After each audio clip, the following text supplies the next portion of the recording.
Chapter 791. Of course, with Yin Luofeng's wealth, he could buy all the medicinal herbs in the medicine stores. However, the medicinal herbs in the medicine stores were usually too young.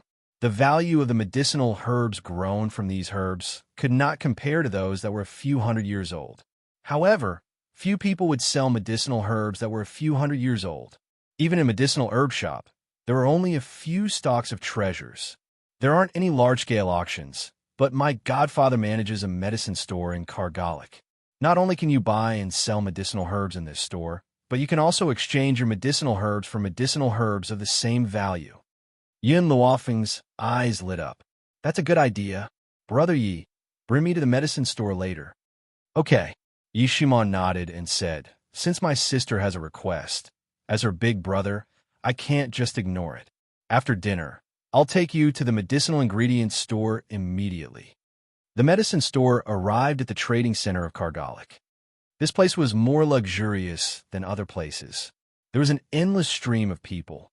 However, they were all in a hurry and did not stop for any unimportant people. Sister Feng, we're here.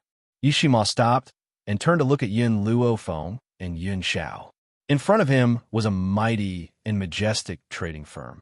Above the trading firm, the words Yi Clan Medicine Shop were emitting a scalding light. Although Yi Jingchen had left the Yi family, his surname was Yi after all. Hence, the medicine stores still used the words Yi family. Yin Luofeng raised his head slightly. Let's go in. Okay. Yishima smiled. Sister, you can take whatever you like from the medicine store. You don't have to be polite with me. Yin Luofeng smiled disapprovingly, but he still replied, okay. Although the Yi medicine store was huge, even the gold-seeking rats could not afford the medicinal herbs inside. What she wanted was more medicinal herbs. Sister, your man doesn't seem to like talking. Yishima glanced at Yun Xiao and asked. Yin Luofeng turned to look at Yun Xiao and curled his lips. He's a little shy. Yishima rolled his eyes. How could this guy be shy? His cold expression clearly showed that he did not care about anyone else. It was as if aside from Yin Luofeng, no one else was worthy of speaking to him. However, Yishima couldn't bring himself to be angry at this cold-faced man. Even he himself did not know why this was the case. Yishima saw Yi Qi with Shui Roer as soon as he stepped into the pharmacy. He frowned again. Why is it that I can see her no matter where I go? His words were vague, and no one knew if he was talking about Yi Qi or Shui Roer, big brother. Yi Qi also saw Yishima at this time. She was stunned for a moment, then quickly walked forward. She bit her lips and said, Big brother, you're here? What are you doing here? Yishima's eyes turned cold as he asked coldly. Hearing his cold voice, Yi Qi's heart slightly trembled. She lowered her head and said, Roer recently defeated a doctor as her master. I promised her that I would give her a medicinal herb, not everyone can take the herbs from the Yi family. Yishima stared at Shui Roer. She wants these herbs? Sure. Use medicinal herbs of equivalent value to exchange for it or buy it with money. Chapter 792. Big Brother. Yi Qi widened her eyes in disbelief and said in a trembling voice, Roer is my friend. Don't you think you're being too heartless? Heartless? Yishima sneered when he heard that. I don't like Shui Roer because I don't want her to get my family's medicinal herbs. What can you do about it? His words were arrogant and willful. I don't like her. Even if I have to destroy these medicinal herbs, I won't let them fall into her hands. Chi. Shui Roer saw that the siblings were about to quarrel again. She quickly pulled Yi Qi back and said gently, Don't quarrel with Big Brother Yi. It's my fault. I shouldn't have asked you to give me medicinal herbs for free. So, I'll go back and sell off my assets. I might be able to gather enough money to buy one medicinal herb. Yi Qi was furious. To her, why did Big Brother have to pick on Roer, who was kind and weak? Big Brother, although you're in charge of the Yi family's business, it's Godfather's business. Roer doesn't have the right to get the medicinal herbs from the medicine shop, but do they? Yi Qi pointed at Yin Luofeng and the rest and said angrily, We don't know where these people are from. You want to give them the medicinal herbs from the business? How can you face Godfather and Godmother if you do that? Yi Shima's eyes were burning with anger. Yi Chi, since I'm in charge of the business, I can give them to whoever I want. You, on the other hand, can't even get a single medicinal herb without my permission. I'd like to see how you're going to give them to her. Yi Chi's face turned pale. She knew that Yi Shima was telling the truth. Godfather had handed over all the management of Kargalik to her. In Kargalik, he had no right to speak at all. Even if she gave a medicinal herb from the business to Shwe Ro heir, she did not have a right to do so. I'm sorry, Big Brother Yi. It's my fault. I shouldn't have asked Chi Chi to give me medicinal herbs. Shwe Ro heir cried pitifully. I couldn't afford the medicinal herbs, and it wasn't easy for me to become a disciple of a doctor. I wanted to thank my master with a medicinal herb. I didn't think that much at all. Don't blame Chi Chi, blame me. Many people had already stopped in the store. They looked at Yi Shima with blame in their eyes. Clearly, they were blaming him for bullying such a weak woman. The Yi family was very powerful. Yi Jingshun wasn't weak either. But the law does not punish the masses. That was why those people had the guts to point fingers at the unforeseen event before them. Big Brother Yi, you did well. At that moment, Yin Luofeng's voice rang in Yi Shima's ears. What did you say? Yi Chi's expression changed, and she wanted to step forward. But before she could reach Yin Luofeng's side, she sensed the cold aura emanating from Yin Zhao's body. She was so shocked that she took a few steps back. Shwe Ro was also stunned as tears rolled down her cheeks once again. She softly said, I'm sorry. Her voice once again made Yi Chi angry. She looked at Yin Luofeng angrily. You're just my brother's guest. You can't interfere in our business. Aren't you going too far? Yi Chi gritted her teeth and said, That's right, she liked Yi Shi, but she wouldn't give up on her friends for love. Roer was already so pitiful, but Yin Luofeng had stabbed her in the back. How could she tolerate this? Chapter 793. Yin Luofeng glanced at her and said plainly, Am I wrong? What did Brother Yi do wrong? Not only is he the manager of the business, but he is also a member of the Yi family. What's wrong with him not wanting his medicinal herbs to be taken by others? Oomph. Yi Chi sneered and snorted. Didn't you ask Brother Yi to bring you here to get medicinal herbs for free? Don't make yourself sound so righteous. Who doesn't know what you're thinking? Yin Luofeng's body leaned against Yun Zhao's chest, and he smiled lazily. I don't know where you heard the news that I want to obtain medicinal ingredients from the trading firm for free. Didn't Brother Yi tell you that I'm here to exchange my items for medicinal herbs of equivalent value? Yi Chi was stunned. She had thought that Yin Luofeng had the same background as Shwe Roer. She didn't expect that Yin Luofeng also had medicinal herbs. In that case, there was nothing else she could say. Yi Shima looked at Yin Luofeng and suppressed the gratitude in his heart. He knew that Yin Luofeng wasn't the kind of person who liked to stand out. She had said all this for his sake. She was afraid that the world would misunderstand the Yi family business. This fella didn't say anything and kept all her thoughts in her heart. However, her every action warmed his heart. Shwe Roer restrained the viciousness in her eyes and looked at Yin Luofeng pitifully. So Chi Chi has misunderstood. I apologize to you on her behalf. However, what kind of medicinal herbs do you want? Can we watch from the side? Didn't Yi Chi jump out because of her? In the end, she apologized to Yin Luofeng on Yi Chi's behalf. However, Yi Chi didn't understand what she was implying. She really thought that Shwe Roer was doing it for her own good. Yin Luofeng looked at Yi Shima, who had an ugly expression on his face. With such a stupid sister, his days were not going to be easy. Looks like Miss Shwe doesn't believe me. Yi Shima sneered and said mockingly, I, Yi Shima, have always been frank. Since I said that I wouldn't give medicinal herbs, I definitely won't. As a manager, I must be fair and just. Furthermore, what has the Yi family's matters got to do with you? What right do you have to watch? Shwe Roer's face turned pale. I just. Enough. Yi Shima shouted. You're not welcome in my territory. Leave now, or I'll get someone to throw you out. Big brother. Yi Chi, who was initially feeling guilty for misunderstanding Yin Luofeng, immediately exploded upon hearing this. Roer is my friend.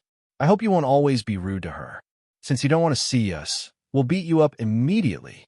After saying this, Yi Chi pulled Shui Rower out of the store. Outside the door, on the bustling street, Yi Chi stopped in her tracks. She could no longer hold back her tears. "Chi, do you really think that woman has medicinal ingredients?" Shui Rower's eyes flickered as she asked. Yi Chi was stunned. "What do you mean?" Shui Rower bit her lips. "I feel that Brother Yi will definitely secretly give her the medicinal ingredients when you aren't paying attention. As for what she said just now, it's just her side of the story. I don't believe that she has medicinal herbs." "Are you saying that they're lying to me? Big Brother is still cooperating with her?" Yi Chi was really easy to deceive. She was immediately fooled by this sentence. She was full of anger, and her whole person became very angry. She had felt guilty for a moment. She never thought that they were colluding to lie to her. They were doing it for the Yi family's medicinal ingredients. Chapter 794.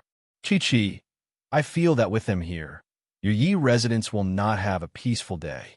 Why don't you write a letter and call your parents back? Yi Chi had recovered from her initial anger. She shook her head and said, "No, my adoptive father and mother have something to do outside. They can't come back." She knew what was important and what was not.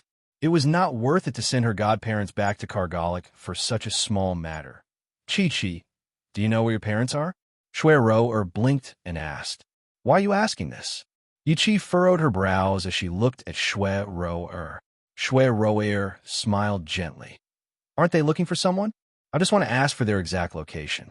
Maybe my relatives are there, and I can ask them for help." The innocent Yi Chi didn't suspect anything and told her the name of a place. However, she didn't notice a flash of coldness in Shui Rower's eyes. Yishima did not stay in the hall with Yin Luofeng for long. Instead, he went to the second floor. Apart from Yishima, only dignitaries could go to the second floor. However, he had brought Yin Luofeng and the others to the second floor. "Young master, you're here?" After seeing Yishima, the old man hurriedly greeted him and asked respectfully. Yishima nodded. "Elder Qin, be careful in the future. Don't let Yi Chi bring those shady people here. Also, this is my new sister, and the other one is her man." He did not introduce Fire because he knew that Fire did not like to come into contact with people. Old Qin respectfully said, "May I know what request the two of you have for coming here? There's no harm in saying it." Yin Luofeng thought for a moment. "Let's go in and talk." "All right." Old Qin made a welcoming gesture. "Please." When she entered the room, Yin Xiao glanced at Fire with a cold gaze, then looked in the direction where Yi Chi and the other two had disappeared. Fire immediately understood what he meant. "I still have something to do, so I won't be going in." Yin Luofeng was a little surprised, but she did not restrict Fire's freedom. She said softly, "Come back and find me after you're done." "Understood." Fire received the order and quickly rushed downstairs. In Kargalik, she actually had the guts to leave Yin Luofeng. After all, Kargalik was Yi Jingqin's territory. It made her feel safer. Yin Xiao retracted his gaze. His expression was as cold as before, as if nothing had happened at all. "Sister, come to me, your big brother. I won't take your money. You can choose whatever herbs you like in this shop. You don't have to save money for me. Just treat it as a gift from me." Yishima laughed out loud. His voice was bold and clear, but old Qin could not help but twitch when he heard it. When did the young master become so generous? She could choose any medicinal herbs in the trading firm? One had to know that the young master was usually very stingy. Even Miss Yi Chi was reluctant to give her medicinal herbs. Therefore, old Qin was very curious about the background of these two people. "You just promised me in the hall that you wouldn't give me any medicinal herbs. What? Are you going back on your words so quickly?" Yin Luofeng asked playfully with a smile on his face. Yishima chuckled. "When did I become a man who keeps his promise? Since I am in charge of the trading firm, I naturally have the right to gift it to others. You don't have to care about the others. As her big brother, I won't let my sister suffer any losses." Chapter 795. Yin Luofeng smiled. "I'm afraid you won't have enough medicinal herbs, even if you empty out your business." Yishima was stunned. "Then how many medicinal herbs do you need?" Yin Luofeng glanced at Yishima. Medicinal herbs older than 500 years. The more the better. Medicinal herbs older than 500 years. The more the better? Ishima's eyes widened in shock. His face was filled with astonishment. Sister, your request is indeed very difficult.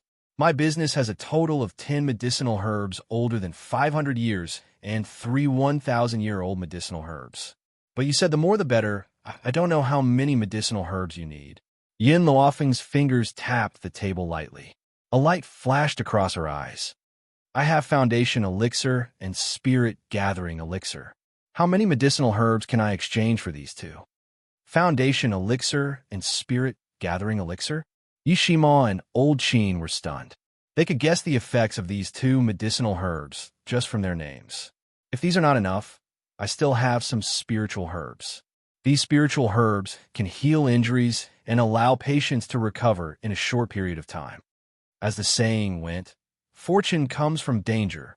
Yin Luofeng taking out these items now was indeed a risky move. But this was the only way she could obtain more precious medicinal herbs.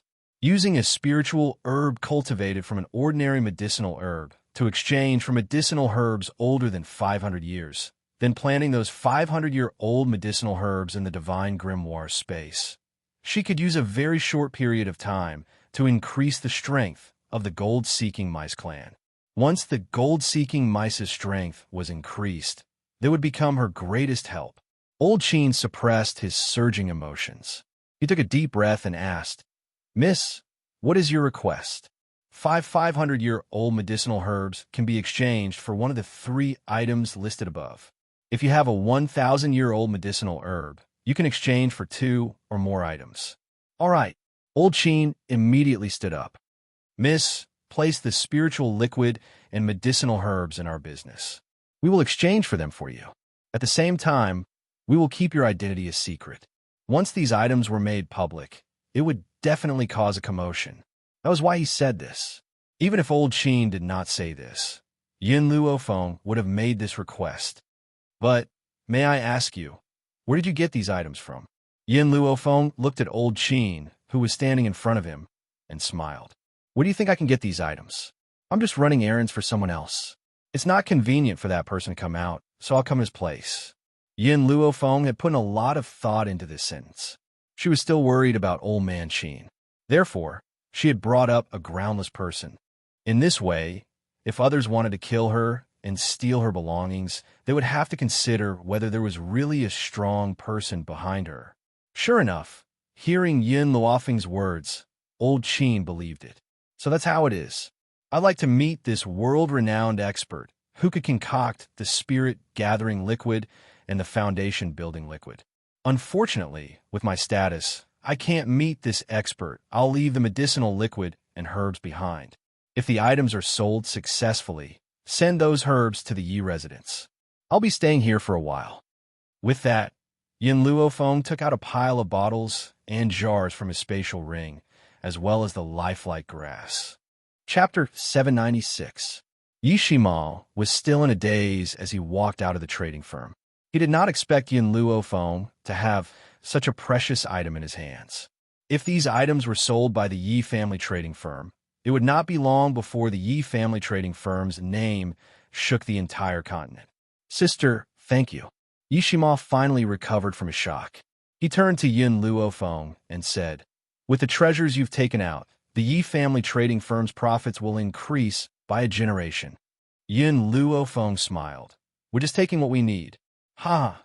Yishima laughed heartily. Sister Feng, as your elder brother, I am liking your personality more and more. How could he not know that Yin Luofeng had said that? Because she did not want him to owe her a favor. After all, there were so many trading firms on the main road, but she had chosen the Yi family trading firm. No matter what, he would definitely owe her a favor. Yin Xiao frowned slightly and glanced at Yishima with a cold gaze. That gaze was as sharp as a knife, causing him to feel a chill down his spine. He could not help but shiver. However, Yin Xiao quickly retracted his gaze. When he looked at Yin Luofeng, the coldness in his eyes gradually disappeared and the corners of his lips curled up slightly. Yishimo rubbed his eyes in surprise. So this cold fellow could also smile? However, all his warmth had been given to one woman, and his smile had only blossomed for one person. At this moment, in the alley, Schwerower had just turned the corner and walked in. Suddenly, a fiery red figure descended from the sky and landed in front of her. Schwerower was startled. When she saw the little girl in front of her, she regained her composure and asked coldly, "Why are you blocking my way?" Fire crossed his arms and looked at Schwerower with a smile. "Why? Are you not going to continue pretending? Or is it that Yi Shima and that idiot Yi Chi are not here, so you don't even have the interest to pretend anymore?" Schwerower frowned. "Little girl, you should go back and find your mother to drink milk. Do you think a little girl like you can subdue me? Don't let me beat you up until you cry." Fire gently raised his chin, his expression arrogant. "What a pity just a little girl like me can make you speechless." "You!" Schwerower was furious. Just as she was about to speak, a large sack suddenly fell from above her head, covering her entire body. "Who told you to spy on people you shouldn't have? Who asked you to pretend to be a pure white lotus? This is King disgusting. From now on, every time you appear in front of me, I'll beat you up once.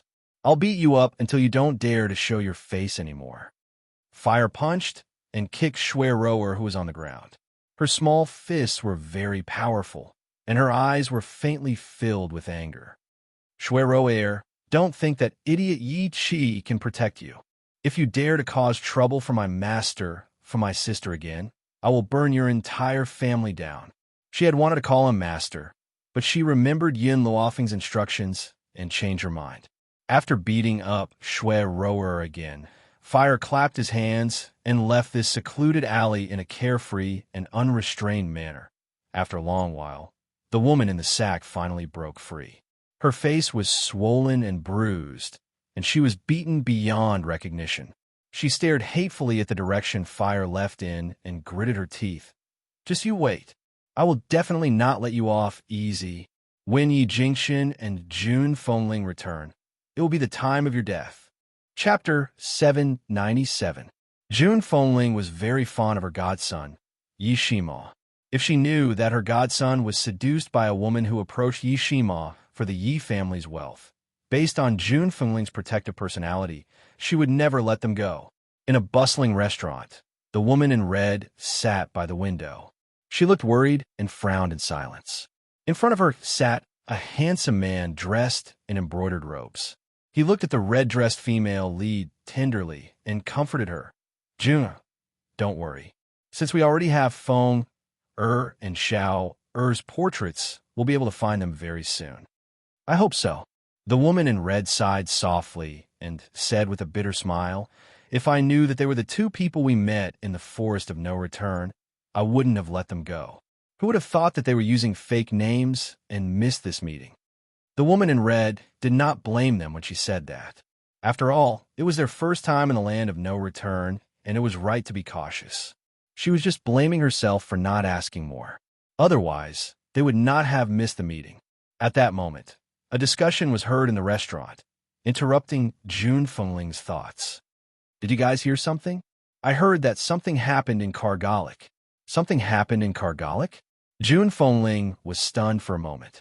Her red phoenix eyes turned to the person who was discussing. Her handsome brows furrowed even tighter, and her expression did not look good. Could it be that someone had caused trouble for Imo while she and Brother Yi were away? Kargalik? Isn't that the territory of the Yi family's eldest son, Yi Jingchen?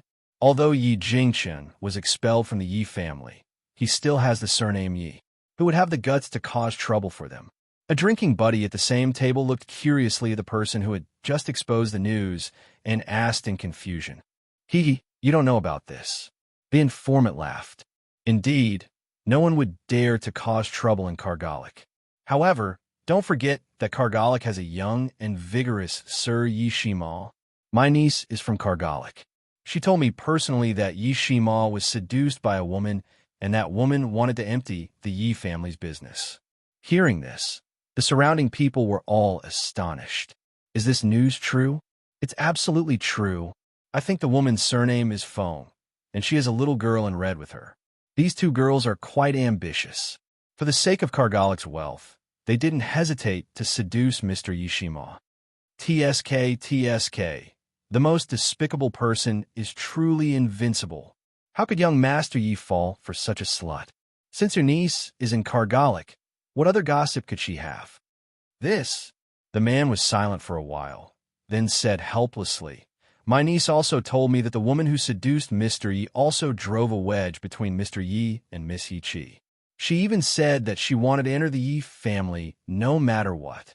Once she entered the Yi family, she would definitely kick Yi-Chi out. My niece couldn't stand it and wanted to stand up for her. She even beat her up. Everyone sighed. They had never seen such a cheap woman before.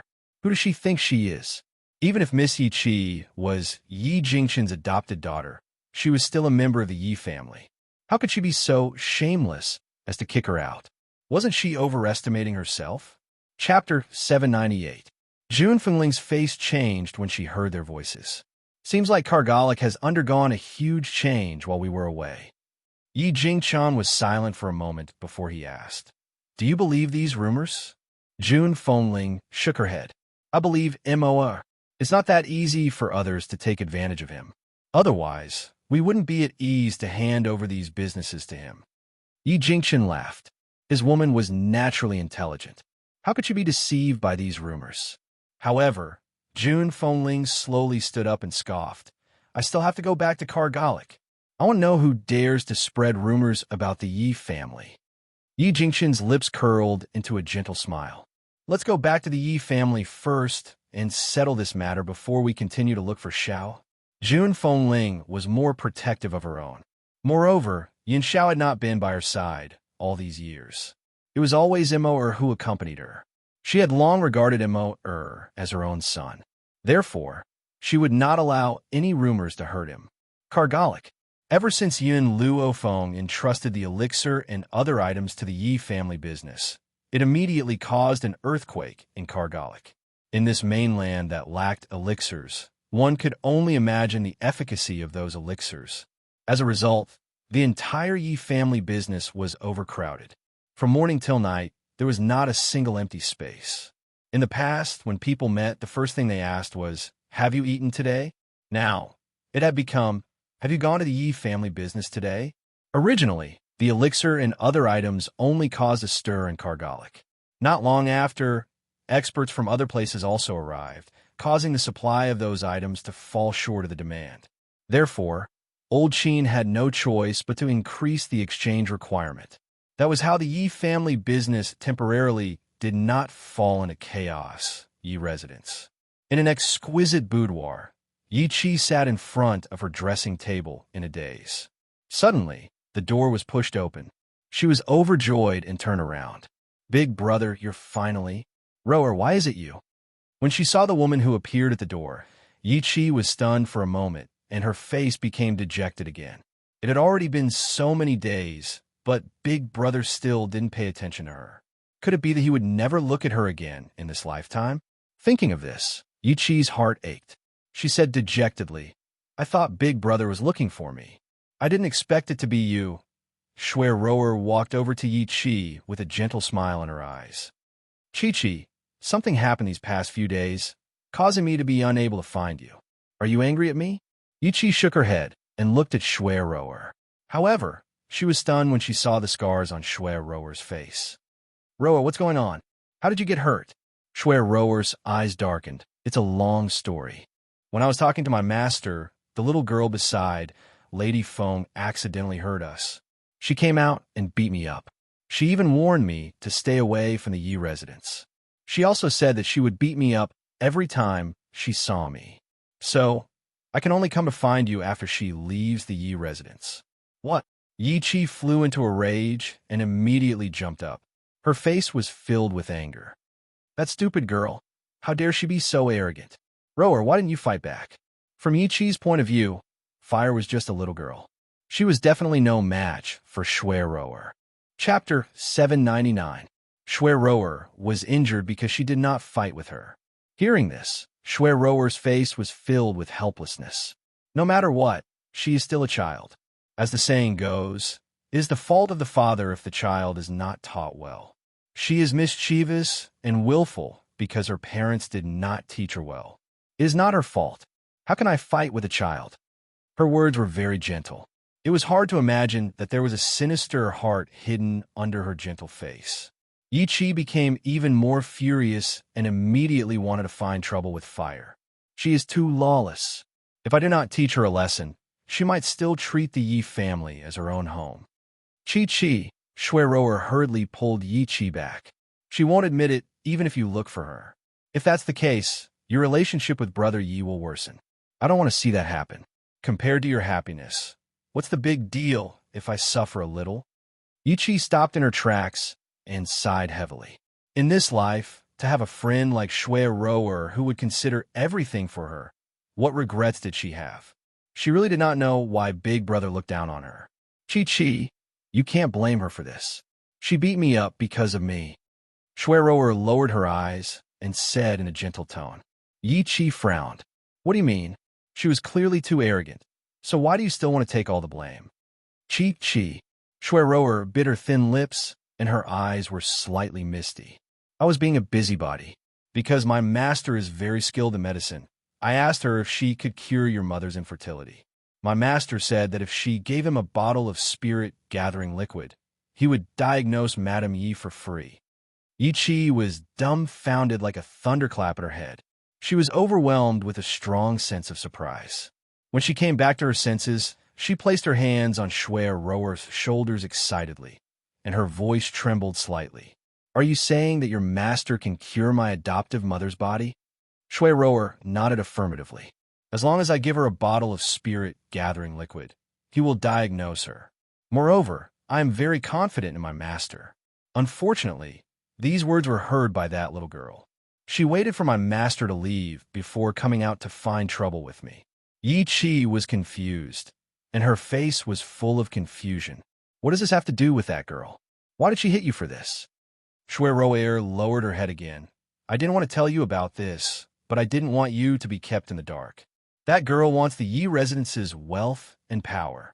Therefore, he had the idea of hitting Big Brother Yi. If Madame Yi gives birth to another child, it will pose a threat to Brother Ye's position. Hence, she came out to warn me. Shui Rower originally wanted to frame Yin Luofeng, but Yi Chi knew that Yin Luofeng already had a man. That was why she placed this matter on Fire's head. That's impossible. Yi Chi's face was a little pale. She shook her head.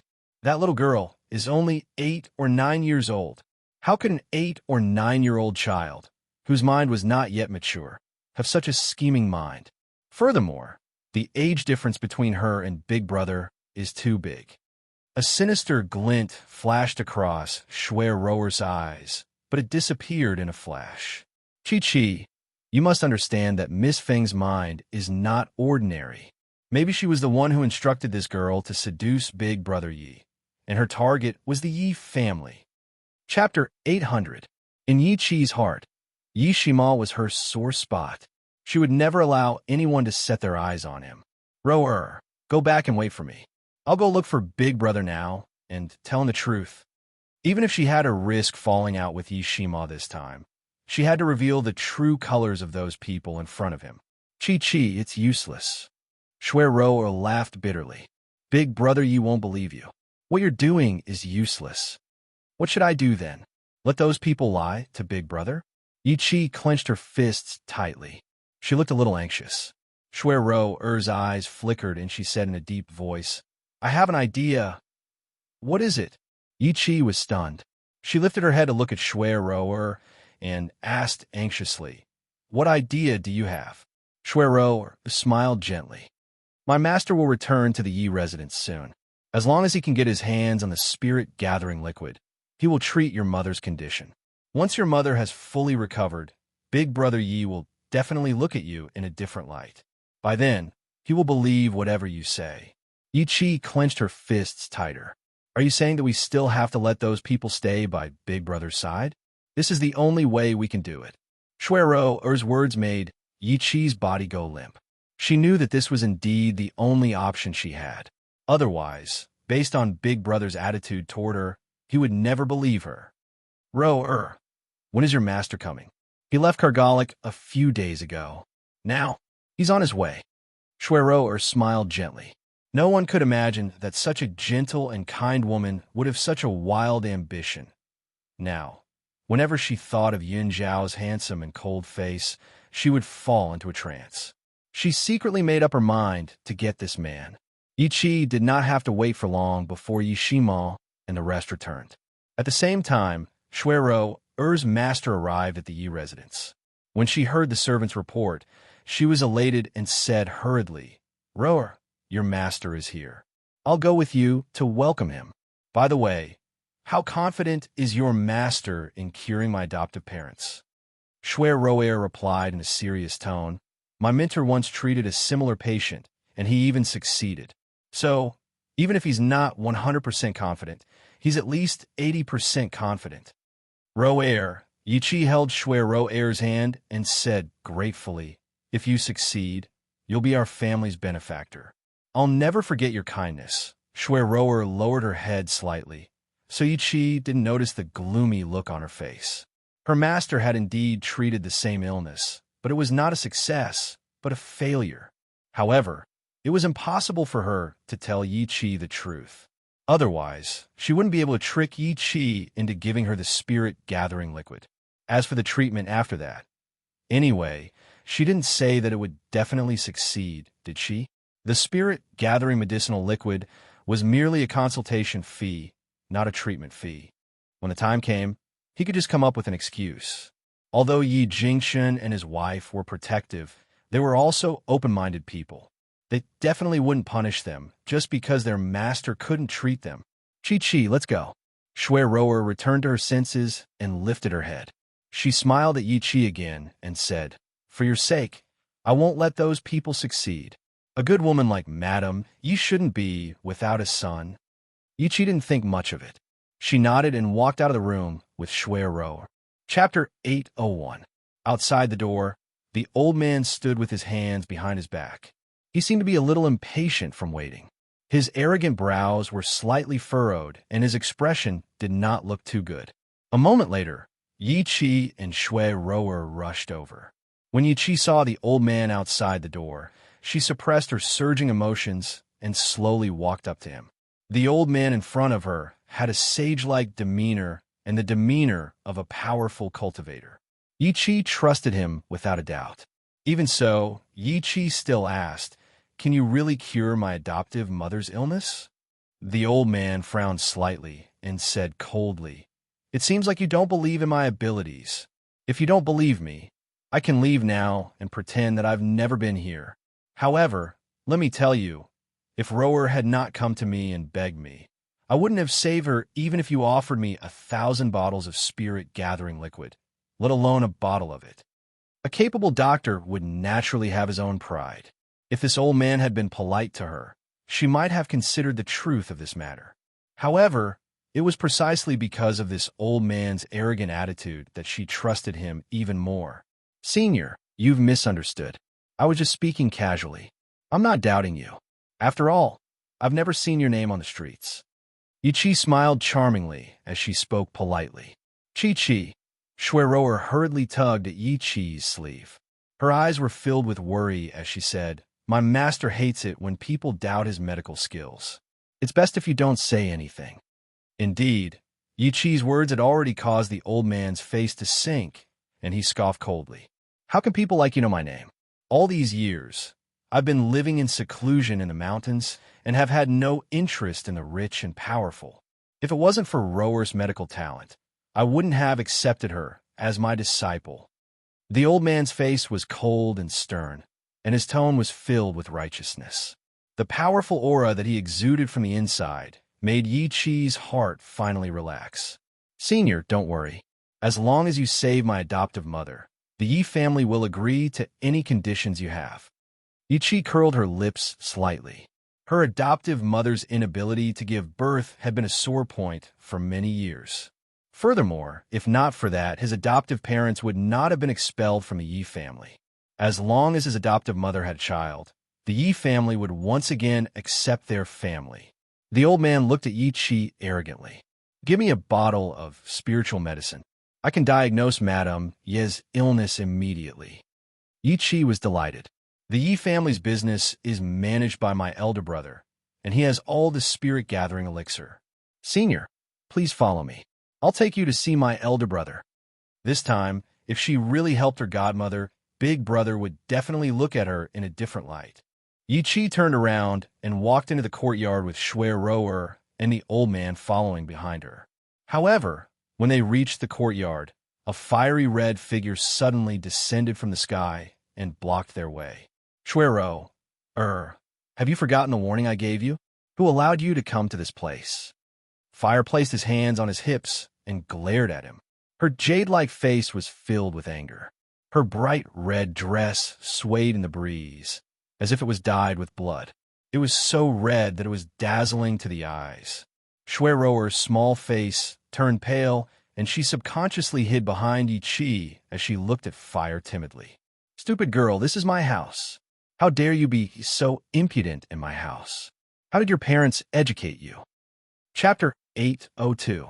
Yi Qi glared at Fire angrily. But just as she finished speaking, Fire's figure suddenly appeared in front of her from a few meters away.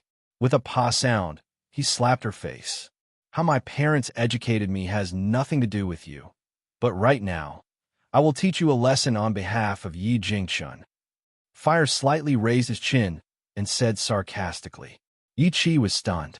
She couldn't believe that Fire actually dared to make a move on her in the Yi residence, especially since she hadn't noticed her movements just now.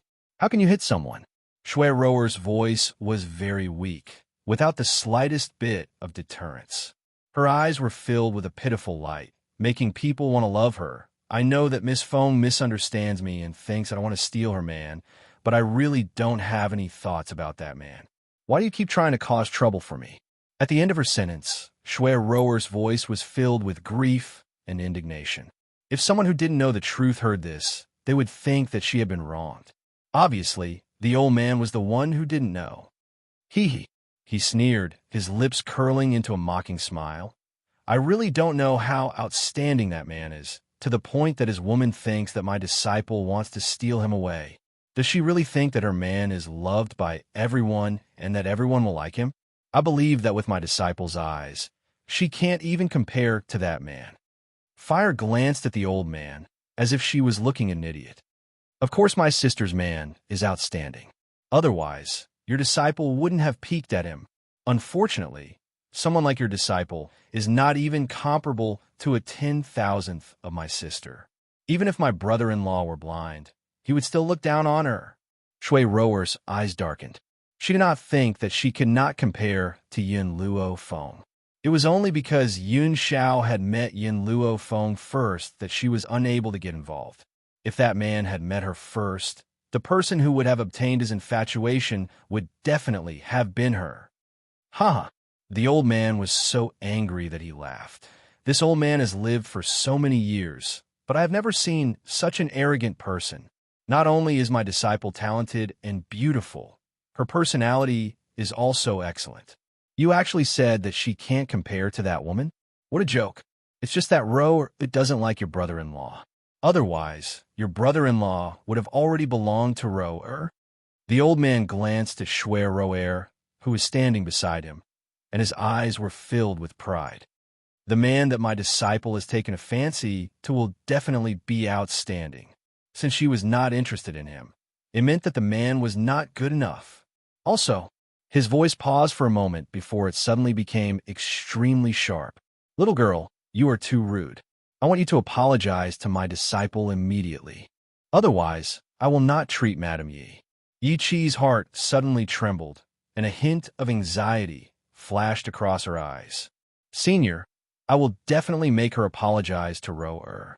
You must save my adoptive mother. With that, she turned to Fire. Her charming face instantly turned cold, and shouted, Apologize to Rower now. Fire curled his lips. Even Yi Jingshun doesn't dare to speak to me like that. Who do you think you are? If it was anyone else, hearing Fire's disrespect towards Yi Jingshun, they would definitely suspect her identity. Unfortunately, Yi Qi's eyes were already red with anger. She couldn't even think straight. Chapter 803. As a guest of the Yi residence, you must listen to me. If you don't apologize to Roer, I'll kick you out and make you sleep on the streets." She thought that since she had put it this way, the little girl would definitely be a little afraid. However, to her disappointment, even though she had used threats, the little girl still had a look of indifference on her face. Just as Ichi was about to rebuke him, she suddenly caught a glimpse of a few people coming from the backyard. Her eyes suddenly lit up. "Big brother, you're finally here." She only had eyes for Yishima. As for Yun Luofeng and Yun Xiao, they were completely ignored by her. What happened? Yishima frowned and asked coldly. Ichi glanced at Fire proudly. "Isn't it because you have Big Brother backing you up?" However, you probably didn't expect that in Big Brother's heart, the most important person will always be his adoptive mother. For the sake of his adoptive mother, he will definitely abandon you. Thinking of this, Yichi looked at Yishima and said, "Big brother, this is Roer's master. He claims that he has a way to cure adoptive mother's infertility." "What did you say?" Yishima's heart skipped a beat. He put his hand on Yichi's shoulder excitedly and said, "Are you serious? Can he really cure godmother's illness?" Yichi nodded her head affirmatively. "That's right. He has the ability to do so. However, this little girl has humiliated Roer just now, so he's planning to leave in a fit of anger. If you want him to stay, you must make this little girl apologize to Roer." A pair of proud eyes glanced at Fire once again, and a gloating smile appeared on her face. Perhaps she could already see the scene of her big brother forcing her to apologize. The excitement on the man's handsome and tough face slowly disappeared. His hands, which were tightly pressed on Yichi's body, were also slowly released. "Yichi, I can agree to his other requests, but this is the only one that I can't." The smile on Yichi's face suddenly froze. She widened her pretty eyes in shock and said in a slightly trembling voice, "Big brother, even now, you still want to protect her, even if I have to disregard my adoptive mother?" She couldn't believe that the big brother she had always respected was this kind of person. For the sake of a little girl, he didn't even care about his godmother? "Say no more. No matter what, I won't agree to it." Yishima's eyes turned cold, and he remained expressionless. The old man frowned. To him, it was easy for a little girl to apologize. He did not expect that Yishima would not agree no matter what. "Master," Schwerer quickly pulled on the old man's sleeve and said in a low voice, "Don't forget why we're here." She deliberately lowered her voice when she said this, but Yun Luofeng and Yun Zhao's ears were very sensitive. No matter how low she lowered her voice, they could still hear it clearly. Yun Luofeng slightly raised his eyebrows as he lazily leaned against the tree. His evil eyes looked at Shui Roer with a smile that wasn't a smile, and there was a mysterious light in his eyes. As for Yun Xiao, no matter what Shui Roer's motive was, as long as her target wasn't Yun Luofeng, then it had nothing to do with him. He would not waste his time on unnecessary people. This old man is magnanimous and won't bother with a little girl. The old man arrogantly glanced at Fire, then turned his gaze to Yishima and said, "To be honest, if my disciple hadn't come to beg me, I wouldn't have treated her at all. Now that I've made a move, the treatment fee can be low. Give me a bottle of spirit-gathering liquid first. Then I'll diagnose Madame Ye's illness." Chapter 804. Spirit-gathering liquid? Yishima frowned. The spirit-gathering liquid doesn't belong to the Yi family. I can't make the decision to give it to you. You should ask for something else. The old man frowned. Since the Yi family is selling the spirit-gathering liquid, the owner of the spirit-gathering liquid has to rely on the Yi family. It's not a big deal if you ask her to give you a bottle of spirit-gathering liquid. Yishima's brows furrowed even more, and his face turned green. The owner of the spirit-gathering liquid doesn't rely on the Yi family. Our relationship is mutually beneficial. I have no right to ask for anything from her. That's easy. The old man smiled. Tell her that if she doesn't give you a bottle of spirit-gathering liquid, you can announce her identity. I'm sure she won't dare to go against the Yi family. Yishima was a little annoyed. The Yi family has its own rules. We will never divulge the orders of our customers. Are you trying to make me break my promise? The old man's expression did not look too good. Why can't he be more flexible? Is your reputation more important than your godmother's health? Suddenly, Yishima laughed. It was unclear whether he was laughing because he was amused or because he was angry at him. The Yi family has 500-year-old medicinal herbs that can be exchanged for the spirit-gathering liquid. If you can cure my godmother, I'll use my medicinal herbs to exchange for it. The prerequisite was that his godmother's health had to be fully recovered. Yin Luofeng glanced at Yishima with a smirk. If Yishima had asked for it, she would not have rejected him. However, he did not do so. Instead, he chose to use his medicinal herbs to exchange for the spirit-gathering liquid. Perhaps this was the reason why she liked Yishima. Mr. Yi, it's not impossible for me to cure Madame Yi. However, the cost of saving her isn't as simple as a bottle of spirit-gathering liquid. I'll need 10 bottles. 10 bottles of spirit-gathering liquid required 500-year-old medicinal herbs. The Yi family could only exchange for 4 bottles of spirit-gathering liquid at the moment. However, Yishima still clenched his teeth and said, "Sure, as long as my godmother gets pregnant successfully, I'll exchange for 100 bottles of spirit-gathering liquid for you, let alone 10 bottles." At worst, he would shamelessly go back to the Yi clan and earn enough medicinal ingredients to exchange for 10 bottles of spirit-gathering liquid for his adoptive mother. In the end, Yishima added, "The condition is that you must cure my godmother's illness first." The old man's face darkened. He had demanded an exorbitant price just now to force Yishima to agree to his previous request. Who would have thought that he would agree immediately? The old man was well aware of his own capabilities. He did not have the ability to treat Jun Fengling at all. At this moment, he suddenly wanted to retreat. Unlike Yi Qi, Yishima was cunning and not as gullible as Yi Qi. It wouldn't be that easy to swindle the spirit-gathering medicinal liquid from him. If not for the fact that he only had 4 500-year-old medicinal herbs with him and was still missing one, he would not have thought of using this method to swindle Yishima. Thinking of this, the old man's eyes turned a few times and a glint flashed across his eyes. He put his fist to his lips, coughed twice, and said, "Good. I agree to treat Madame Yi first. However, as a condition of treating her, I want to add one more condition." Chapter 805. He raised his chin slightly and looked down at the little girl. "Ask this girl to kneel down and apologize to my disciple."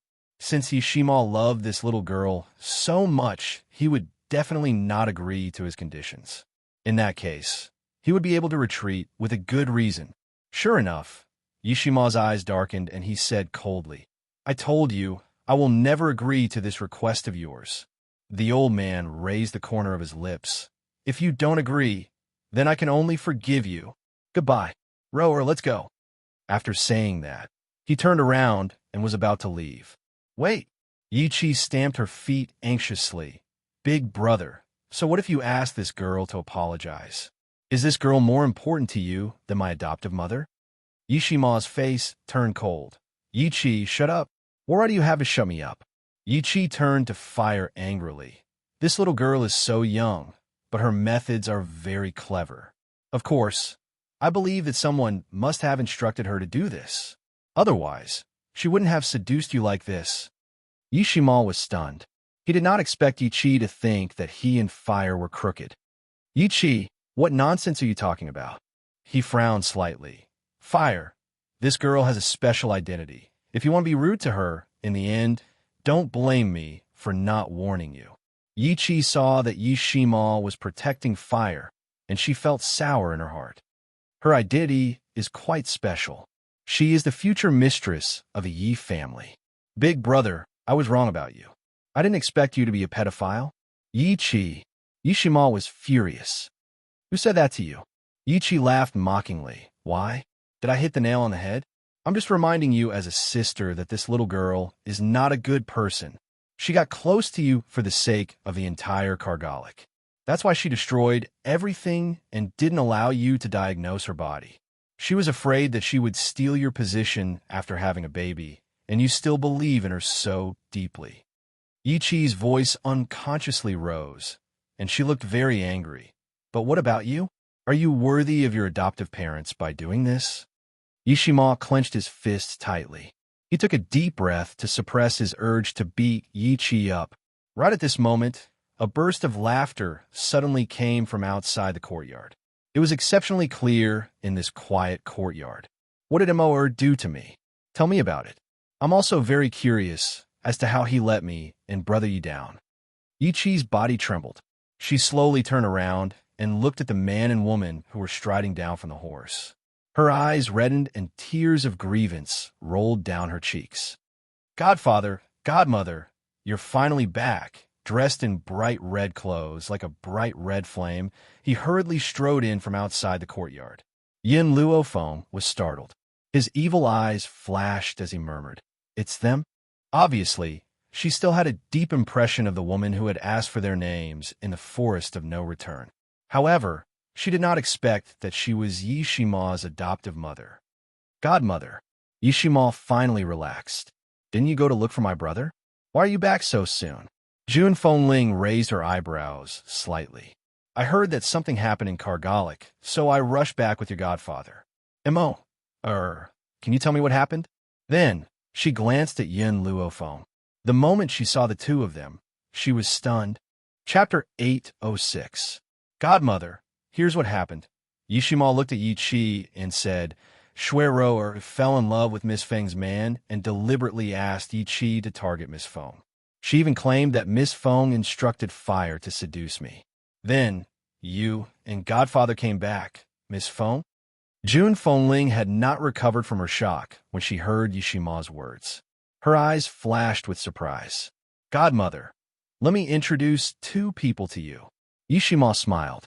These two are my new friends. Her name is Feng Luo Yun, and the other is her man, Xiao Yun. Jun Fengling's gaze gradually shifted from Yishima to Yin Luofeng. She raised her eyebrows slightly. Didn't you say that your name is Lin Rua Bai? And you? She turned to Yin Xiao. Isn't your name Yin Mo? Yi Chi, who had wanted to complain, was stunned after hearing Jun Fengling's words. Her face was full of shock. Godmother knew them? In comparison, Yin Luofeng, who had been exposed on the spot, was not embarrassed at all. She said seriously, Lin Ruabai is my nickname. Oh, is that so? Since your surname is Feng? Why is your nickname Lin? Because my mother's surname is Lin. As far as I know, your mother's name is by Ling. Jun Fengling smiled. That smile was very proud, as if using words to choke in Luofeng was something to be proud of. Who told this girl to claim that her name was Lin Ruabai? If she had not given them a fake name, she would not have searched for them for so long. Fortunately, the heavens were watching over her, and she finally found them. The smile on Yin Luofeng's face slowly disappeared. His breathing gradually became heavier. You know me? At this moment, Yun Xiao, who had not been paying attention to this dispute, finally turned his face because of the matter involving Yin Luofeng. His cold eyes faintly revealed a cold glint. Under his cold gaze, Jun Fengling curled her lips into a faint smile and looked straight at Yin Luofeng. I don't know you. I only know Yin Luofeng. She looked heroic. If you're Yin Luofeng, then you're someone I know. Yin Luofeng narrowed his eyes, and a dangerous light flashed through them. Then what is your relationship with her? I'm her mother-in-law. What relationship do you think I have with her? The smile on Jun Fengling's face deepened. She stared at Yin Luofeng with a pair of half-smiling eyes. Yin Luofeng's face finally froze. She said she was her mother-in-law, which meant she was Yin Zhao's mother. After hearing this, Yin Zhao's expression changed for a moment, but quickly became paralyzed again. To him, the word mother was a distant memory. It had been so long that he had forgotten what she looked like. Yi Chi's face turned from green to white, then from white to green again. She took 2 steps back, bit her lip, and said, These two people are the ones foster father and foster mother are looking for. The funny thing was, she actually wanted to chase these 2 people out of the Yi mansion. She was only an adopted daughter. Why did she have to chase out her adoptive mother's biological son and daughter-in-law? At this moment, Yi Chi's state of mind had already undergone a huge change. However, her tightly bitten lip was still pale. Shui Ruo'er's mind raced. If this man really was Yi Jingchen and his wife's son, then she wanted him even more. As long as she became his woman, she would be the mistress of Kargalik. Even Yi Qi and her sister would have to live according to her wishes. At this moment, Shui Ruo'er had already decided that no matter what, she would become Yin Zhao's wife. Chapter 807 F*CK.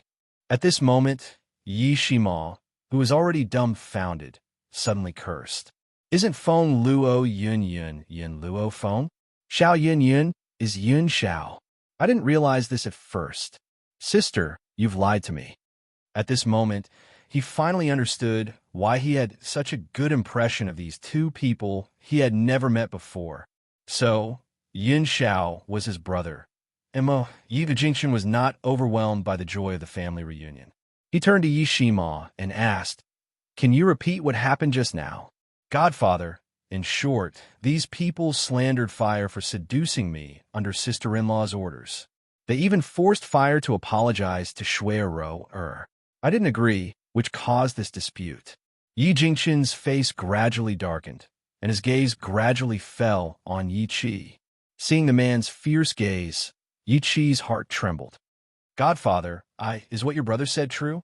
Yi Jingchen interrupted Yi Qi sternly. Yi Qi bit her lips and lowered her head. "I'm sorry, Godfather. I didn't know they were brother and sister-in-law. It was because the doctor that Ruo'er brought claimed that he could treat Godmother's body.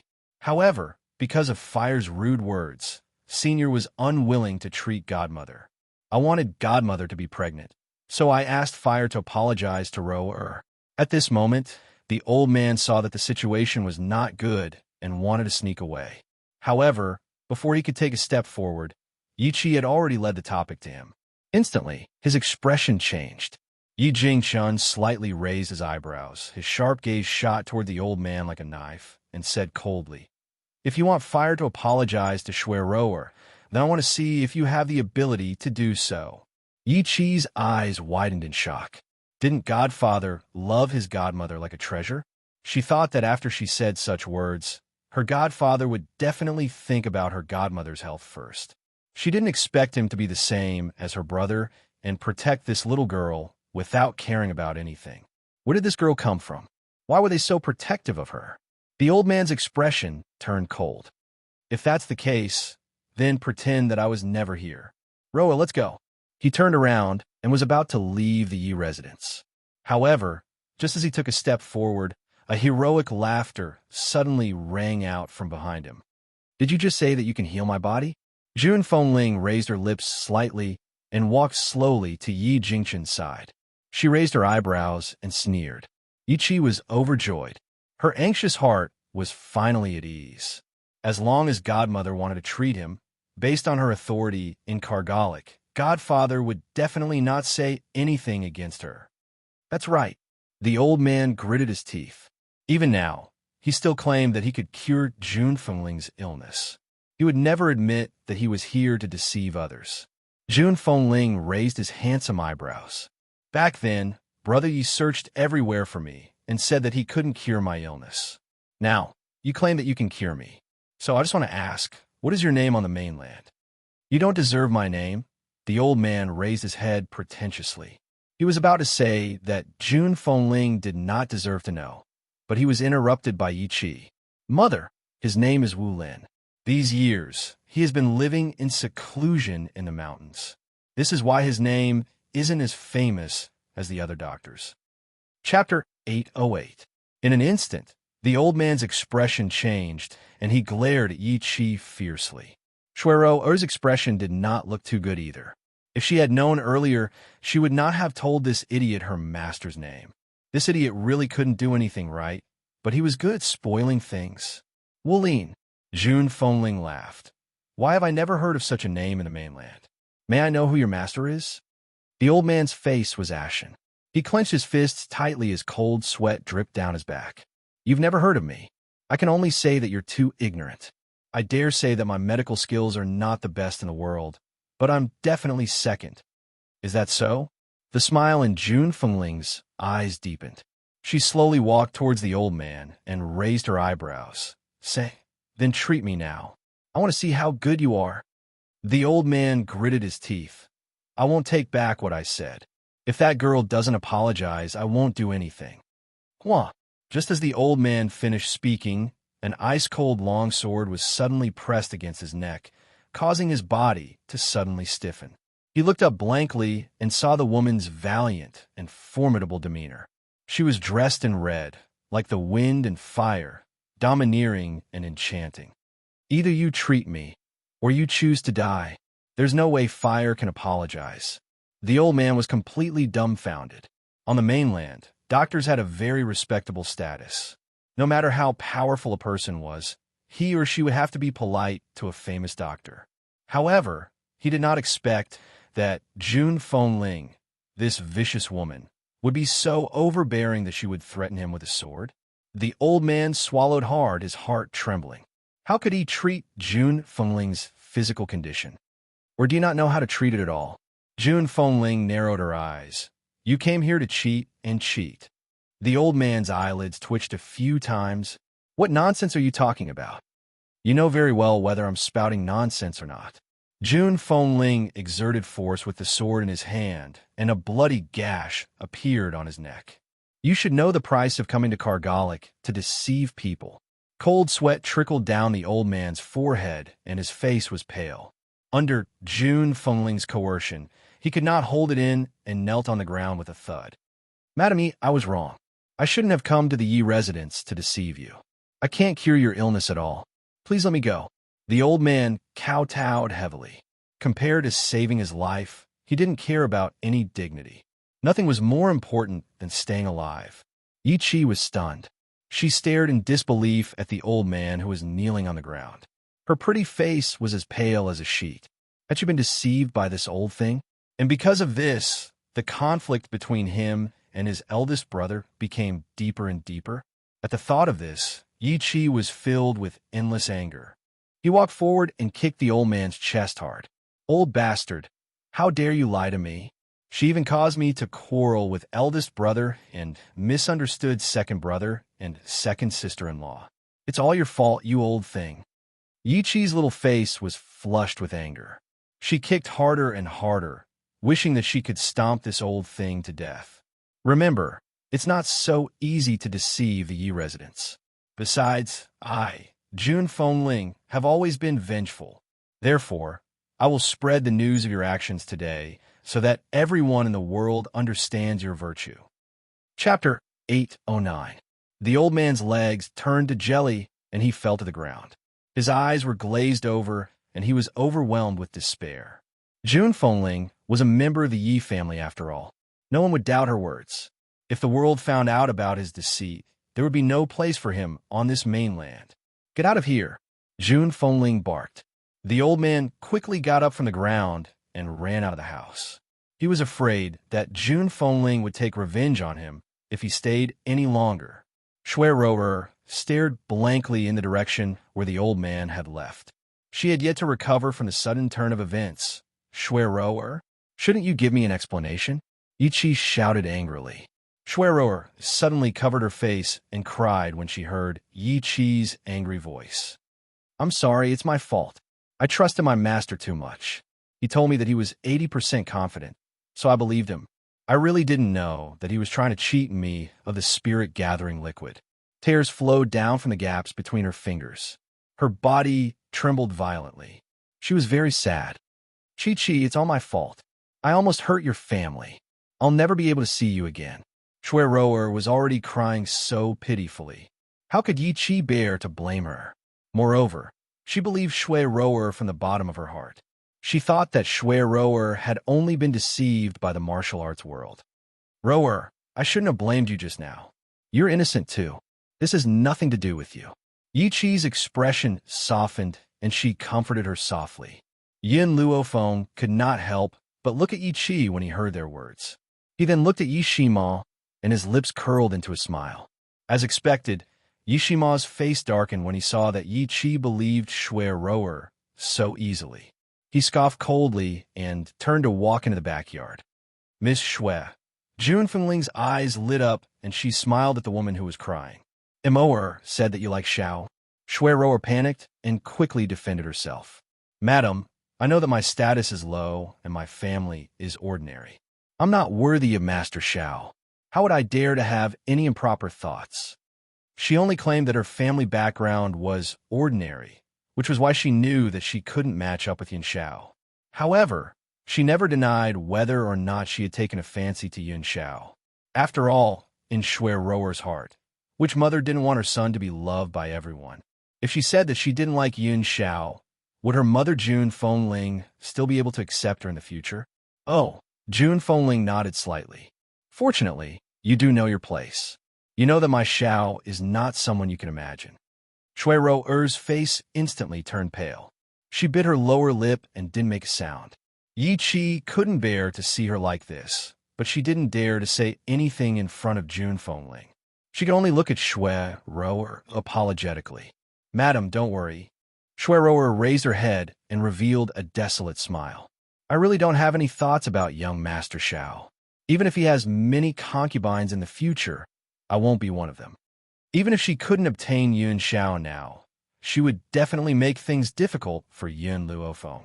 She would make him understand that as Yi Jingqin's stepson, Yun Xiao couldn't possibly only have one woman. As such, Shui Rower couldn't help but glance at Yun Luofeng. Chapter 8:10. However, the girl didn't seem to hear her. She was talking to a man next to her in a low voice. She didn't know what she said, but the man's cold expression melted instantly. He looked at her affectionately with his eyes that were as dark as the night. Shui Rower bit her lips, and a sinister look flashed across her eyes. I'll let you be happy for a while. Since Jun Fengling was his mother, she would love for her son to have countless women and grandchildren. No matter how much they loved each other, they couldn't be a couple for the rest of their lives. However, at this moment, the woman's dissatisfied voice came from above her head. I'm relieved that you think that way, but forget about the concubine. I don't want my son's house to be in chaos. If Jun Fengling had been indifferent to Shui Rower in the beginning, it had escalated to the level of dissatisfaction. Shui Rower suddenly reacted, and her face turned paler. How could she forget that Jun Fengling was the only woman Yi Jingqin had for so many years? He didn't take a concubine even when Jun Fengling was infertile. But she was stupid enough to say that Yun Xiao would take a concubine in front of Jun Fengling. Wasn't that equivalent to offending her? Madam, I'm sorry. I didn't mean it. I said the wrong thing. Shui Rower was very upset. How could a strong woman like Jun Fengling accept a man having multiple wives? Her views had already transcended the secular world. You didn't mean it? Jun Fengling smiled mockingly. Why do I feel that you're a smart person? How could someone like you not mean it? Forget it. Go away. Don't come to my house, and don't interact with my children. Jun Fengling was so impatient that she didn't want to say anything else. Shui Rower wiped the tears from the corner of her eyes and ran out of the house. Rower. Yi Qi stomped her feet and wanted to chase after Shui Rower. However, before she could take 2 steps, Jun Fengling's berating voice came from behind. Stop right there. Yi Qi turned around aggrievedly. Godmother, why do you all have to target her? Jun Fengling sighed. Chi-Chi, listen to your brother. He won't harm you. The ones who will harm you are those who you think are innocent. Yi Qi was stunned. Is adoptive mother referring to Roa? How is this possible? Why would Roa harm her? Go back to your room and think about it. Jun Fengling glanced at Yi Qi and retracted her gaze. She turned around and walked towards Yun Luofeng and Yun Xiao. Her beautiful face lit up with a smile. Why? Do you two have anything to say to me? Yun Luofeng smiled lazily. I didn't think that you would be Yun Zhao's mother. It looks like we are quite fated. Am I right? Andy, why are you still calling me Ani? Jun Fengling pretended to be dissatisfied, but her red phoenix eyes were smiling. Since you're Zhao's fiancée, it's only natural for you to call me mother. Yun Luofeng smiled. Mother. It was only a matter of time before she and Yun Xiao got married, so it wasn't a big deal for her to call her mother early. That was why she didn't reject Jun Fengling's suggestion. Good girl. Jun Fengling beamed when she called her mother. You didn't lose out by calling me mother. After all, I prepared a gift for you. Then, she took out a jade pendant from her lapel and stuffed it into Yun Luofeng's hand. On the jade pendant, the lifelike word June was dazzling, emitting a bright light under the sun. Chapter 811. When they saw June Fengling take out the jade pendant, Yi Jingchen and Yi Qi were stunned. Their eyes were filled with shock. Even though they did not know the origin of the jade pendant, they knew that June Fengling had always treated it as a treasure. Now, she had given it to Yin Luofeng without batting an eye. Normally, she would not even bear to let anyone touch her jade pendant, let alone give it away. This showed how much Yin Luofeng weighed in her heart. This jade pendant has no other use for you. It's just that the material used to make it is rather special. It can block 3 fatal attacks for you. However, it can only be used 3 times. After 3 times, it will become an ordinary jade pendant. Yin Luofeng was stunned. Does this jade pendant have any special meaning for you? Isn't it a little inappropriate for you to give it to me like this? June Fengling smiled. This jade pendant was given to me by my father, your maternal grandfather. It has been with me for many years. However, it has no other use for me other than as a souvenir. You, on the other hand, often provoke powerful enemies. If you don't have something to protect yourself with, I won't be able to rest easy. It was obvious that June Fengling was well aware of Yin Luofeng's personality. This man had always been the type to make a move at the slightest disagreement. No matter where he went, he would always make enemies. This is why she took out the jade pendant she loved so much. Yin Luofeng was touched. Putting the jade pendant's effects aside, the fact that June Fengling had given him a souvenir from her father proved that she saw him as family, especially since her tone was very indulgent. She did not seem to mind that Yin Luofeng would make enemies. She was only worried about her safety. June Fengling smiled at Yin Xiao and asked, "What about you? We haven't seen each other for so many years. Do you have anything to say to me?" Yin Xiao's cold and callous face was slightly moved, but he was still unable to call out the word mother in the end. He thought about it and asked, "Did you arrange a marriage between me and the Ling family?" Hearing this, June Fengling furrowed her brows. "I think so.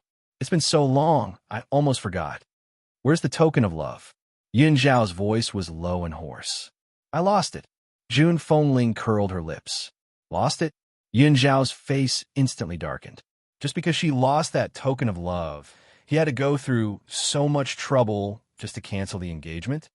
What's wrong? People from the Ling family looked for you. He wants to be engaged to you? June Fengling raised her eyebrows and asked.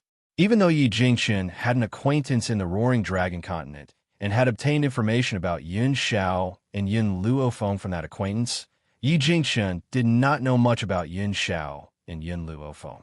However, the place where the Xiao family was located was not a place that ordinary people could enter.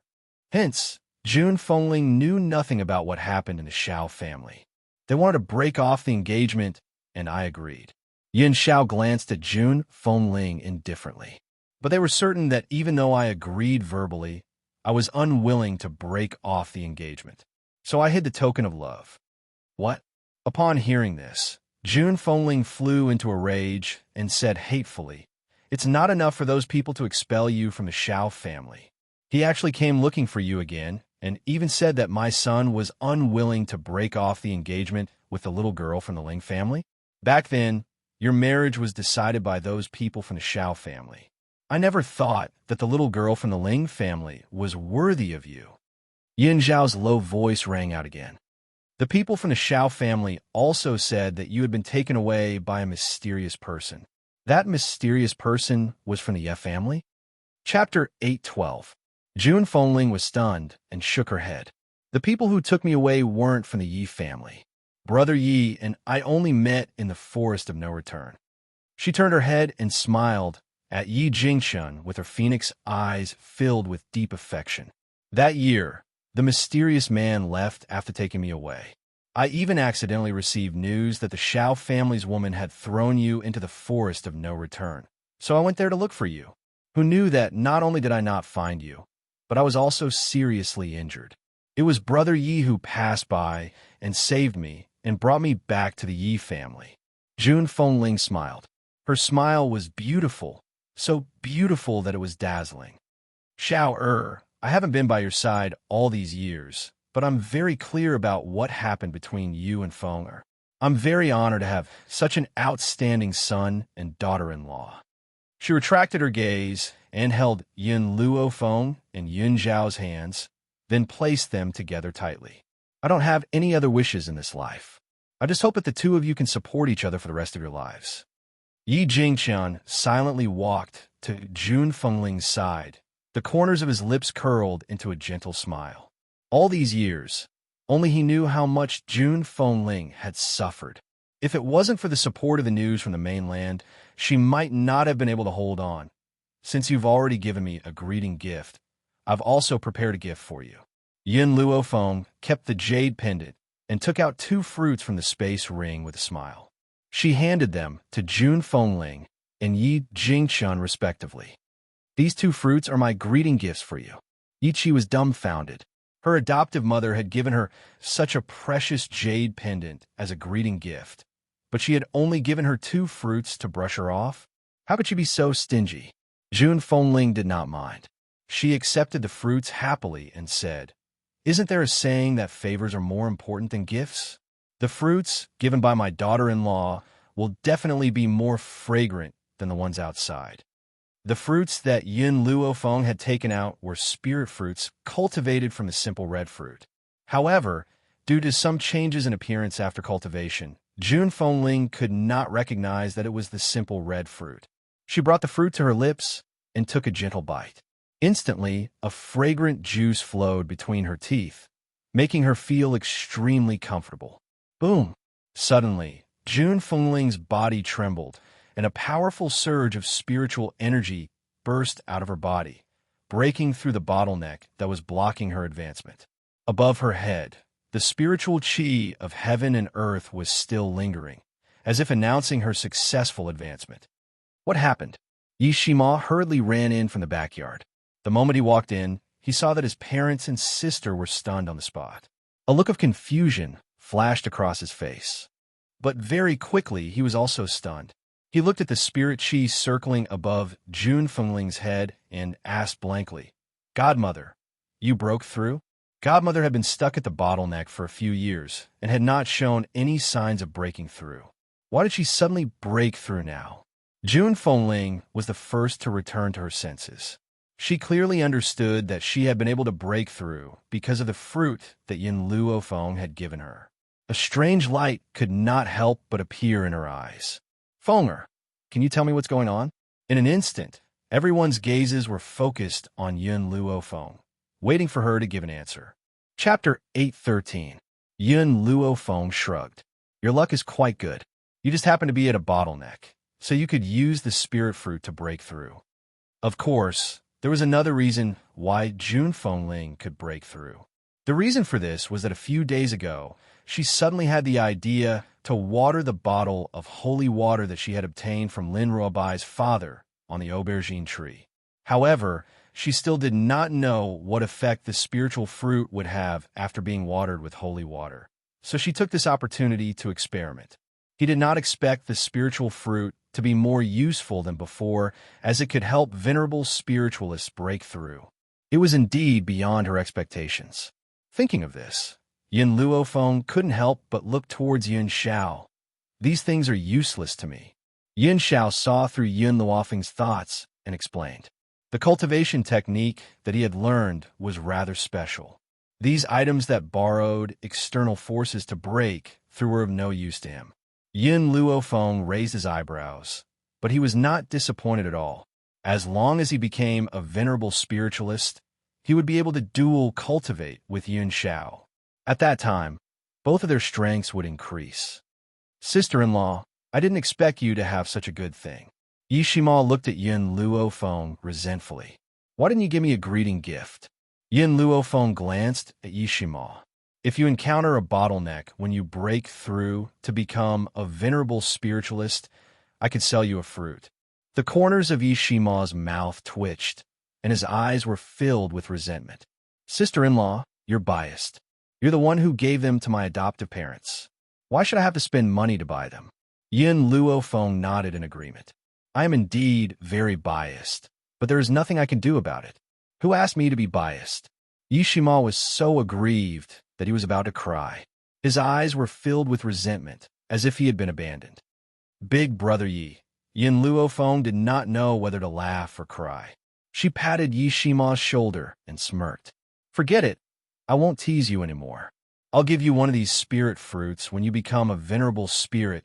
Yishima finally smiled. Yin Luofeng's guarantee was more important than anything else. Yichi also wanted Yin Luofeng's spirit fruit, but when she thought about what she had done to him before, she couldn't bring herself to say it. Yin Luofeng raised his eyebrows and looked at Jun Fengling. I heard that you're infertile? Jun Fengling nodded, sighed, and said, the hidden illness from back then has caused me to be unable to have children now, and I've found countless famous doctors to treat it. Because of this, they were chased out of the Yi family. Let me see, Yin Luofeng said after thinking for a while. All right. Jun Fengling knew Yin Luofeng's strength, so she didn't refuse. She smiled. However, you don't have to feel burdened. It's fine even if my body can't be cured. It's just a pity that I can't give Brother Yi a son or daughter. She already had Yin Xiao, so naturally, she did not mind. Therefore, she regretted that she could not leave a trace of Yi Jingqian's bloodline. Do you need to take my pulse? Jun Fengling looked up and stretched out her wrist. I never take the pulse when I treat a patient. To her, she only needed to look at a person to know their illness. Therefore, the first time she saw Jun Fengling, she knew the condition of her body. However, that was only a rough observation. If she wanted to understand more, she would have to observe carefully. After a long time, Yin Luofeng withdrew his gaze. I understand your illness. It's not a big problem. I can treat it. Chapter 8:14. I can treat you. The girl's light voice was like a heavy hammer that hammered into the hearts of everyone present, causing their hearts to tremble. Jun Fengling stared at the girl in a daze, clearly unable to react to her words. Are you telling the truth? Could she really treat her? Yin Luofeng nodded slightly. I'm lacking some herbs. Get someone to bring me those herbs later. From today onwards, I'll start treating your illness. Jun Fengling and Yi Jingqian looked at each other and saw the excitement in each other's eyes. If she could really get pregnant, the Yi family would no longer have the right to expel them from the family. All right.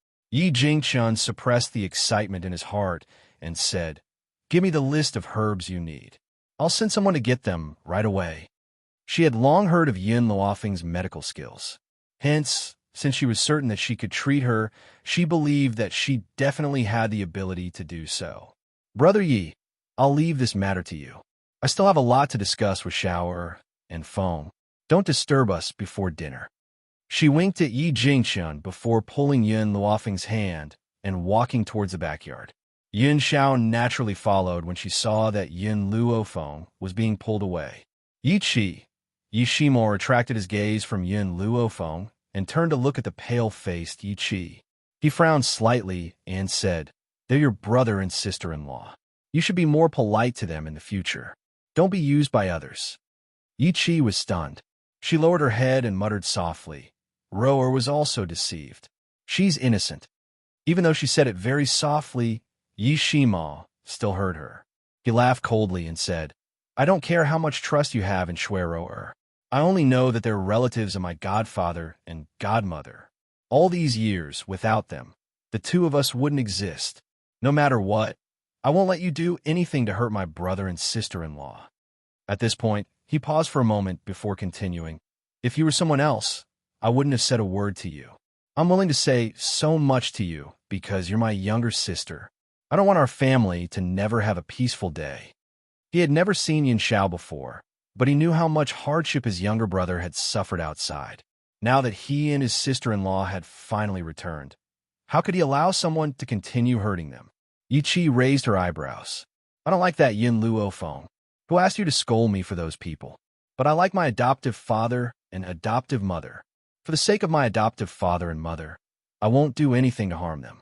Don't worry. Yishima did not say anything else. He glanced at Yi Qi coldly, turned around, and walked toward the backyard. If his sister wasn't so stupid, she might be a good person. Unfortunately, he didn't like her stupidity. Yi lowered her eyebrows slightly.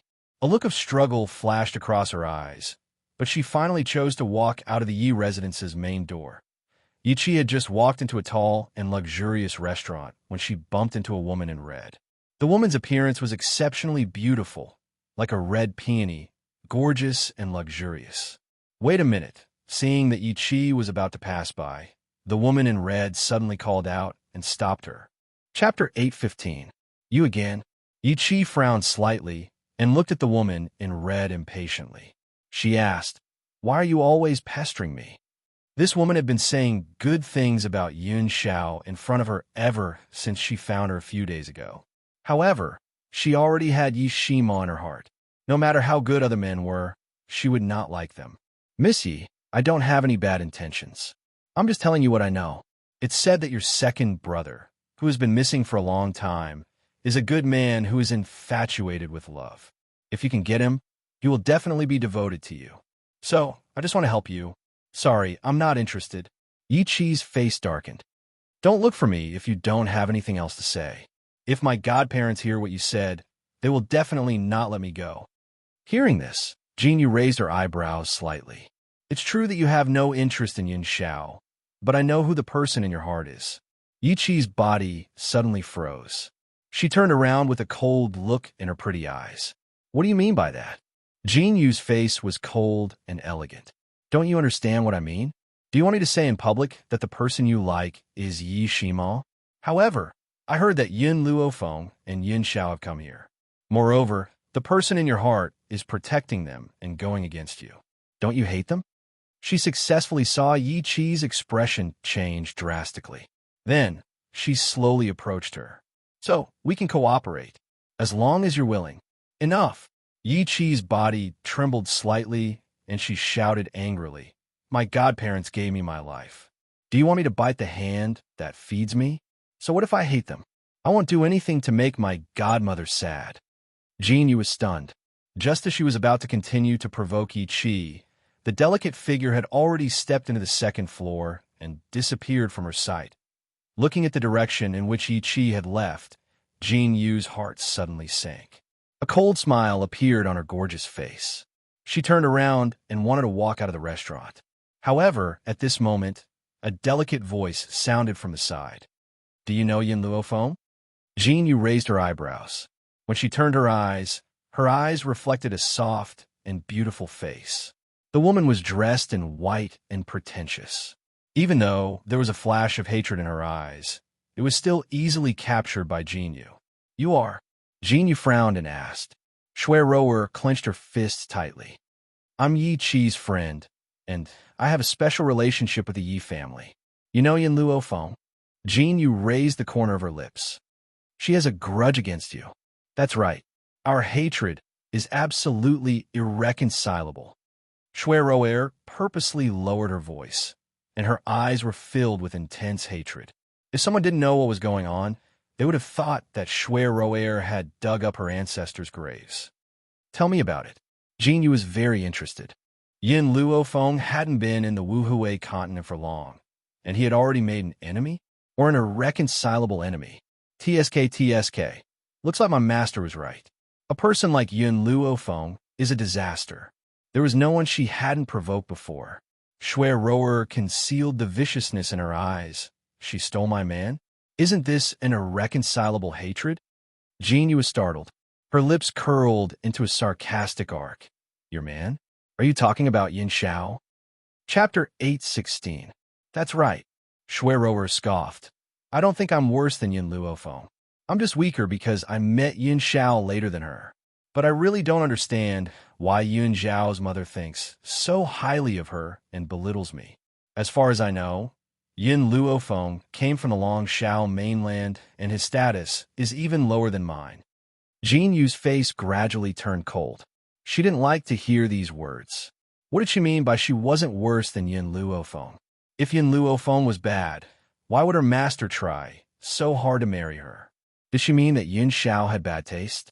Did that mean that her master had bad taste too? Jinyu loved Bai Su deeply.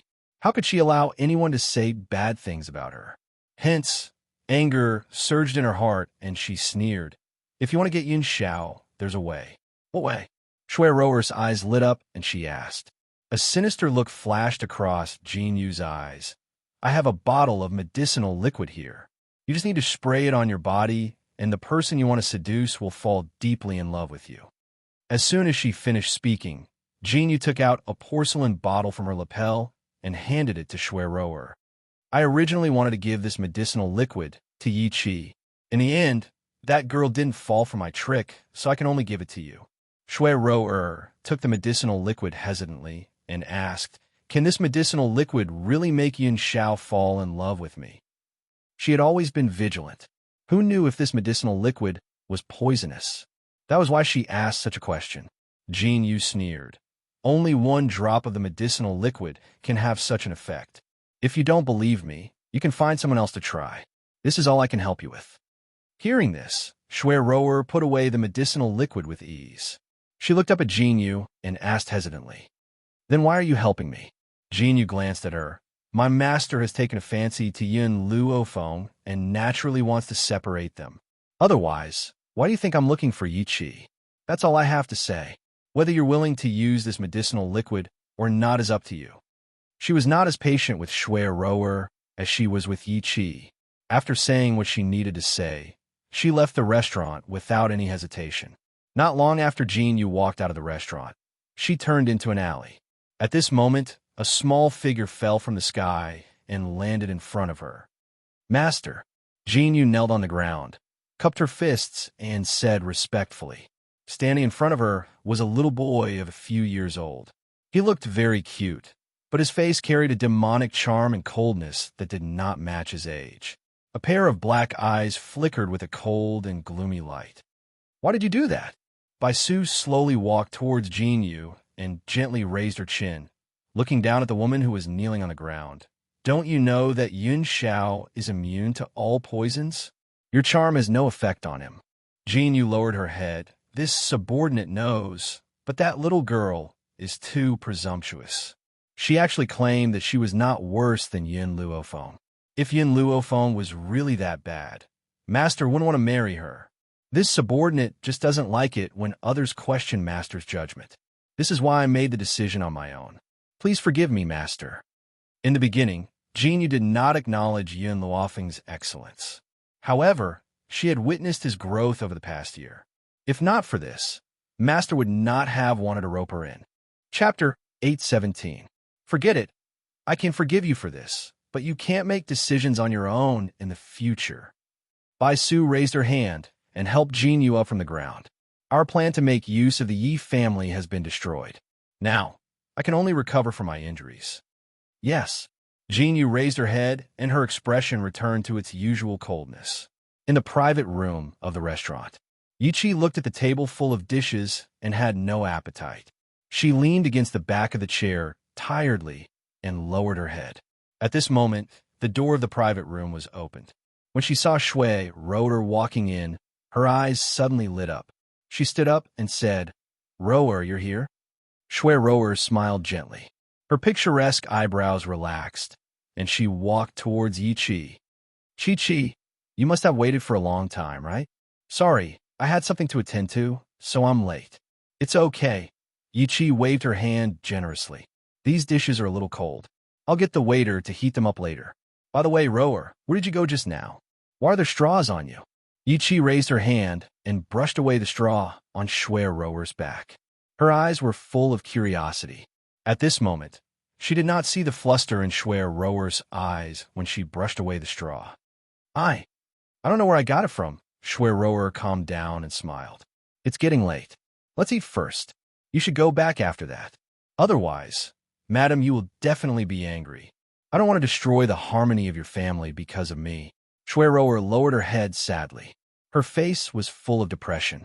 Her expression seemed to be happy that Yi Qi's family was reunited, but at the same time, she was sad that Yi Qi could no longer be friends with her. Yi Qi originally wanted to question Shui Rower if she really wanted to hit on Yin Xiao.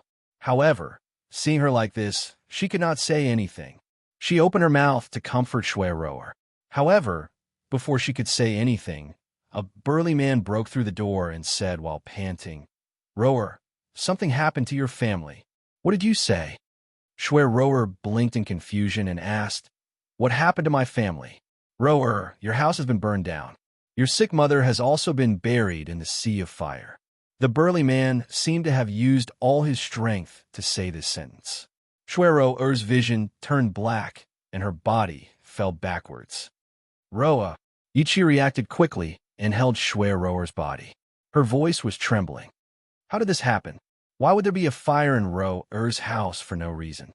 Just when Ichi's eyes were filled with anxiety, Shui Rower, who had her eyes closed, opened her eyes and made eye contact with the burly man. "I don't know what happened either." The muscular man's eyes flickered as he said, "I heard from neighbors that there's a little girl in red clothes around Rower's house. I'm not sure if she has anything to do with the fire. An 8 or 9-year-old girl dressed in red. Could it be fire?" Yi-Chi did not see the exchange of gazes between the two of them, so when she heard the sturdy man's words, the first thing she thought of was fire. Who asked that little girl to be someone with a criminal record? "Chi-Chi." Shui Rower grabbed Yi-Chi's hand tightly as tears flowed from her eyes. "I believe in fire. This matter definitely has nothing to do with her. Even though she beat me up fiercely, I don't believe that this girl is so ruthless that she would set a fire and kill someone. It's just that my poor old mother, who was paralyzed in bed, left me just like that." Chapter 8:18. Shui Rower covered her lips and sobbed, her eyes brimming with tears. Her words sounded like she was exonerating fire, but in fact, she was telling Yi-Chi that the person who set the fire and killed people was fire. That girl had beaten her up so fiercely back then. What else could she not do? Yi-Chi was so angry that she almost rushed over to settle the score with fire. However, just as she was about to act, she suddenly remembered Yi-Shima's cold gaze and instantly sobered her up. Let's go to the Yi residence first. I'll ask if she was the one who did this. Besides, you have nowhere to go now, so I'll ask my adoptive mother to let you stay for a few days." Shui Rower was stunned. She even forgot to cry. According to Yi-Chi's personality, after hearing this, shouldn't she immediately kill fire to avenge her? But why did she have to ask about the truth? But no matter what, he could stay in the Yi residence tonight. As long as he stayed there, he would have a chance to get Yin Xiao. Once Yin Xiao fell in love with her, she would have a right to speak in Yi City.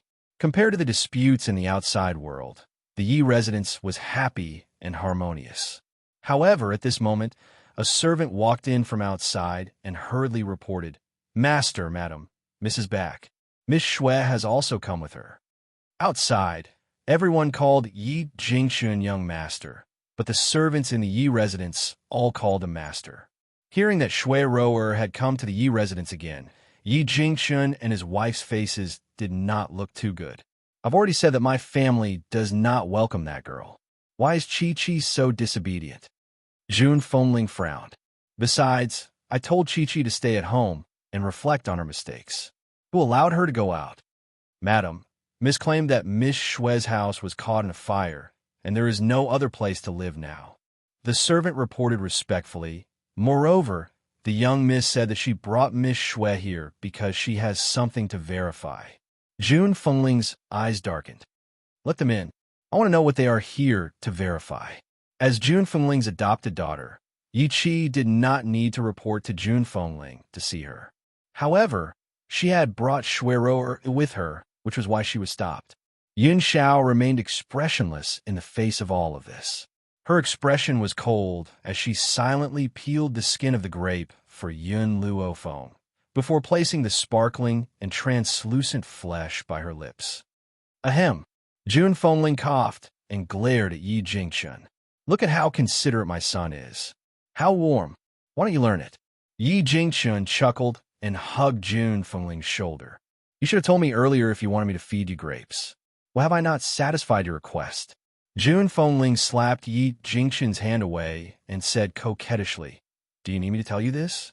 Doing it yourself and needing me to remind you to do it are completely different. If you want me to give you advice, then this matter is meaningless. I think you should ask my son for advice." Yi Jingshun coughed awkwardly. He was already an old man, yet he still wanted to ask a junior for advice on how to please a woman. However, if he could make Jun Fengling smile It was not impossible for him to ask for advice, however. If the old antiques of the Yi family knew about this, they would probably nag them for a long time. While Yi Jingqian was deep in thought, Yi Qi and Shui Rou had already walked in. At this moment, Shui Rou looked extremely weak. Her face was pale as if she had just suffered a huge blow and would collapse at any time. Chapter 819. Chi. Jun Fengling frowned and asked, "You said that you wanted to verify something with us. I don't know what you want to verify." Yi Qi looked at the fire who was sitting at the table and eating an apple. Adoptive mother. Just now, Rower's house was caught in a fire. According to witnesses, they saw the fire appear there. So I wanted to verify where the fire went half an hour ago. Fire took a bite of the apple, looked up at Yi Qi, and said in a childish voice, "You mean I set fire to her house?" Yi Qi bit her lips. "That's not what I meant.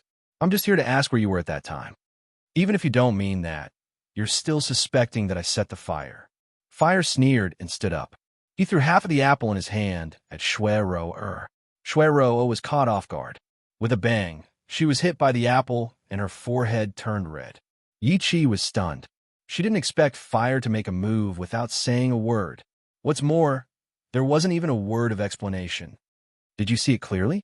Fire glanced at Shui Rou and proudly raised his chin. "If I want to hit her, I will hit her. If I want to kill her, I will kill her. I will never deny what I have done. However, you want me to bear the crime of arson. I'm sorry, but I won't take the blame." Yi Qi fell silent. This girl dared to hit Shui Rou in front of them. If she was really the one who set the fire, she wouldn't deny it. Since she didn't admit it, did that mean that she wasn't the one who set the fire? Chi, Shui Rou came back to her senses.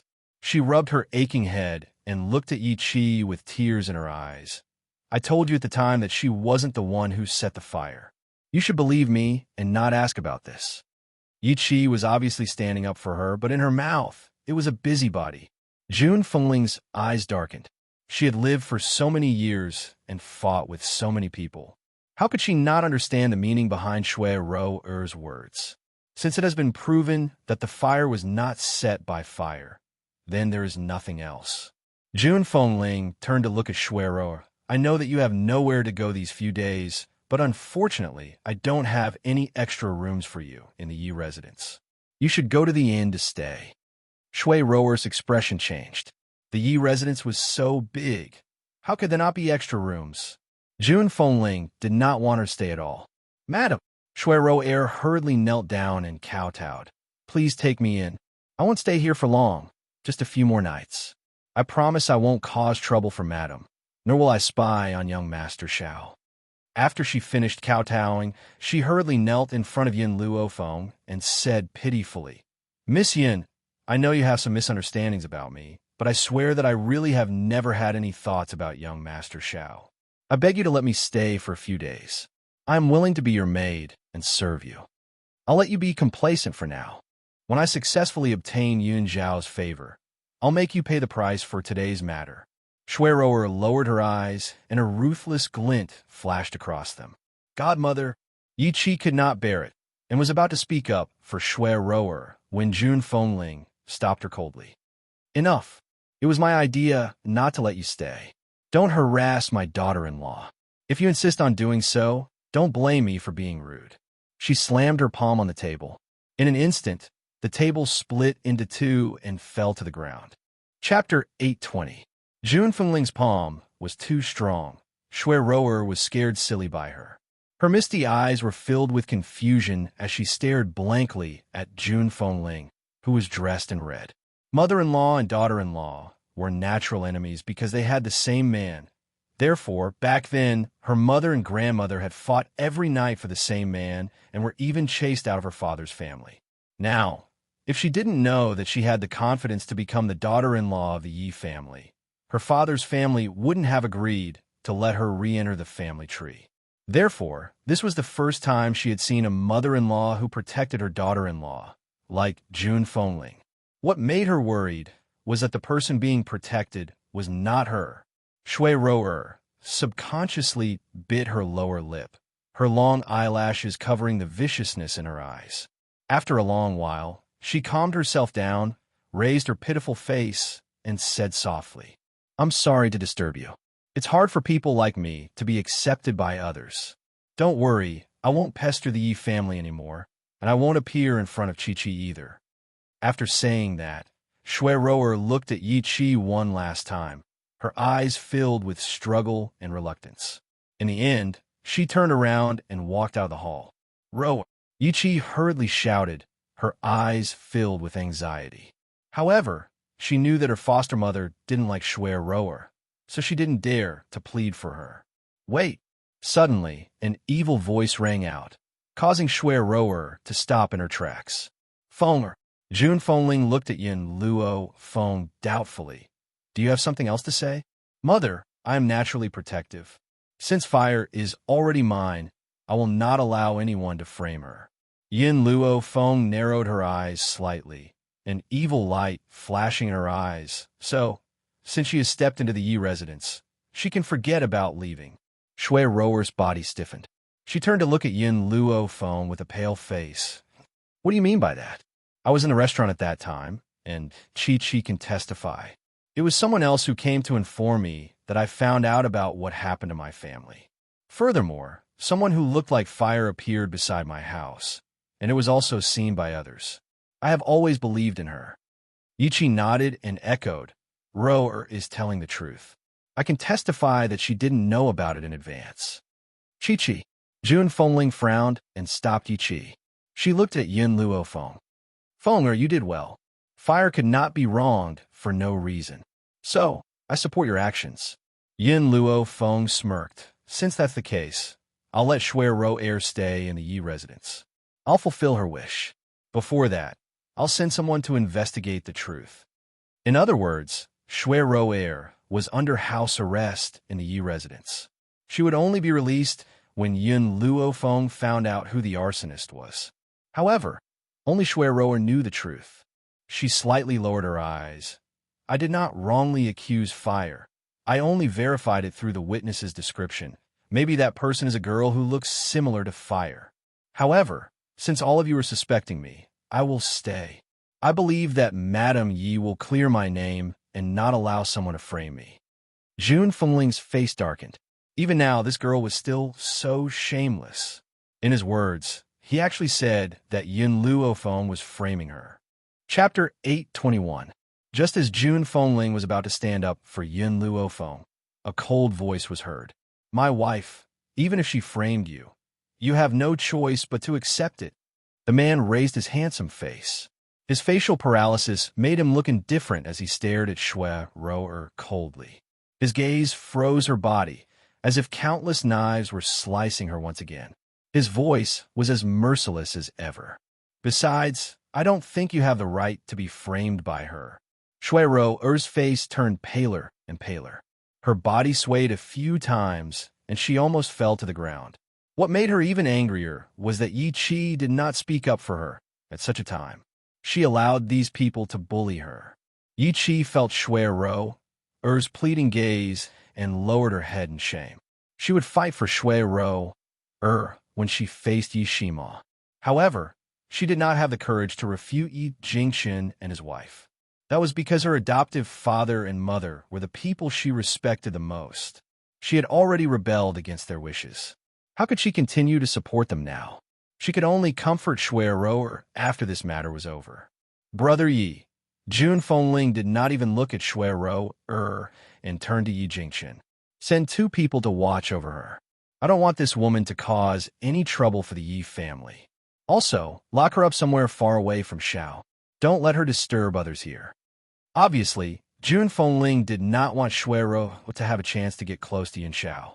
Even if Yin Xiao did not like her, she would still feel disgusted.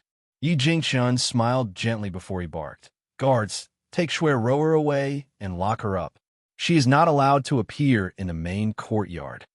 As soon as he finished speaking, 2 guards walked in and cupped their fists respectfully.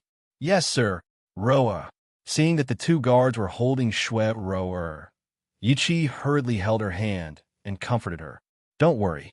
If you really didn't frame Huahua on purpose, my adoptive mother will definitely clear your name. I'll let you suffer for a few days." Shui-Roer smiled miserably. She didn't answer Yi Qi's question and followed the two guards out of the door. At this moment, Yi Qi did not notice the sinister glint that flashed across her eyes. Instead, she was still worried about what had happened to her. Chi-Chi, go down and rest. Jun Fengling's voice was no longer as cold as before, but carried a hint of helplessness. If Shui Rower really wronged Fire, I will not let her off so easily. You should be mentally prepared. Yi Qi shuddered and turned to face Jun Fengling. Godmother, if she really did that, I can't forgive her. But I believe her. It's not just because she's my friend, but because her mother died in the sea of fire this time. She can't use her mother's life to frame others, can she? Jun Fengling shook her head. She knew that this time, they must have misunderstood Fire. However, this misunderstanding was not Rower's original intention, and she was also someone who did not know. The mainland is so big. There will always be people who don't recognize their own family. Jun Fengling's tone gradually became indifferent. Perhaps you will understand in the future. For now, you should go and reflect on your actions these few days. Yes. Yi Qi bowed and left. After the two of them left, the atmosphere in the hall could no longer return to its previous cheerful and harmonious atmosphere. Chapter 822. Jun Fengling's lips curled into a smile as she turned to look at Yun Luofeng. You two must be tired, right? Go back and rest. I'll get the serving girl to wake you up before dinner. As he spoke, Jun Fengling kept winking at Yun Xiao, not forgetting to instruct, make the baby well. Yun Luofeng's expression was a little awkward. Even though she had shared a bed with Yun Xiao for so many days, nothing had actually happened. Making a baby was obviously impossible. However, Yun Xiao coldly agreed to Jun Fengling's request. Okay. Yun Luofeng's expression darkened. Yun Xiao, who had always been obedient, didn't go along with Yun Luofeng this time. His cold eyes were filled with determination. We'll make a baby very soon. Don't be too fast. It's better to take it slow. Jun Fengling smiled evilly. Yun Xiao was stunned. She looked at Yun Luofeng in confusion, as if asking her what Jun Fengling meant. Yun Luofeng's expression darkened. She never thought that Jun Fengling would be so dirty. I won't disturb you anymore. Ha! Jun Fengling looked at Yun Luofeng's darkened expression and couldn't help but be in a good mood. She said, Yi Ji, let's go back to our room and rest. However, when she walked to Yun Zhao's side, she paused and the smile on her lips deepened. Son, work hard. Mother is waiting to hold a grandson. After speaking, she walked out of the hall with Yi Jingchun, leaving the extra space for the two of them. Seeing that the hall had become empty, Yun Luofeng took a few steps closer to Yun Xiao and smiled evilly. Do you want to know what your mother meant? Yun Xiao nodded honestly. He really wanted to know. Your mother means... Yun Luofeng's lips moved to Yun Zhao's side. An evil glint flickered in his dark eyes. When you're in bed, she wants you to last a little longer. Yun Xiao looked up at Yun Luofeng and said in a hoarse voice, All these years, no matter how much my power has grown, I've never given up on training my body. HM, what does this have to do with endurance? A strong body will also have a strong endurance. Yun Xiao paused and continued, so you can rest assured. Yun Luofeng smiled. She reached her hand into Yun Zhao's shirt, her fingers slowly brushing past the man's abdominal muscles. Indeed, the first time I saw you, I was attracted by your abs. If Yun Xiao hadn't taken off his clothes, it was hard to imagine that he would have these 8-pack abs. After all, from the outside, one could not see the muscles on his body. In layman's terms, he looked thin when he wore clothes, but he was muscular when he took them off. He had a perfect figure. No, this fellow was a grade higher than the standard figure. Looks like I need to find a way to become a venerable spiritualist as soon as possible. Yun Luofeng withdrew his hand and rubbed his chin as he mumbled to himself. Night fell, deep into the night. Inside the woodshed, Shui Rower stood up from the ground, full of dried firewood. She patted the dust off her body and walked towards the door.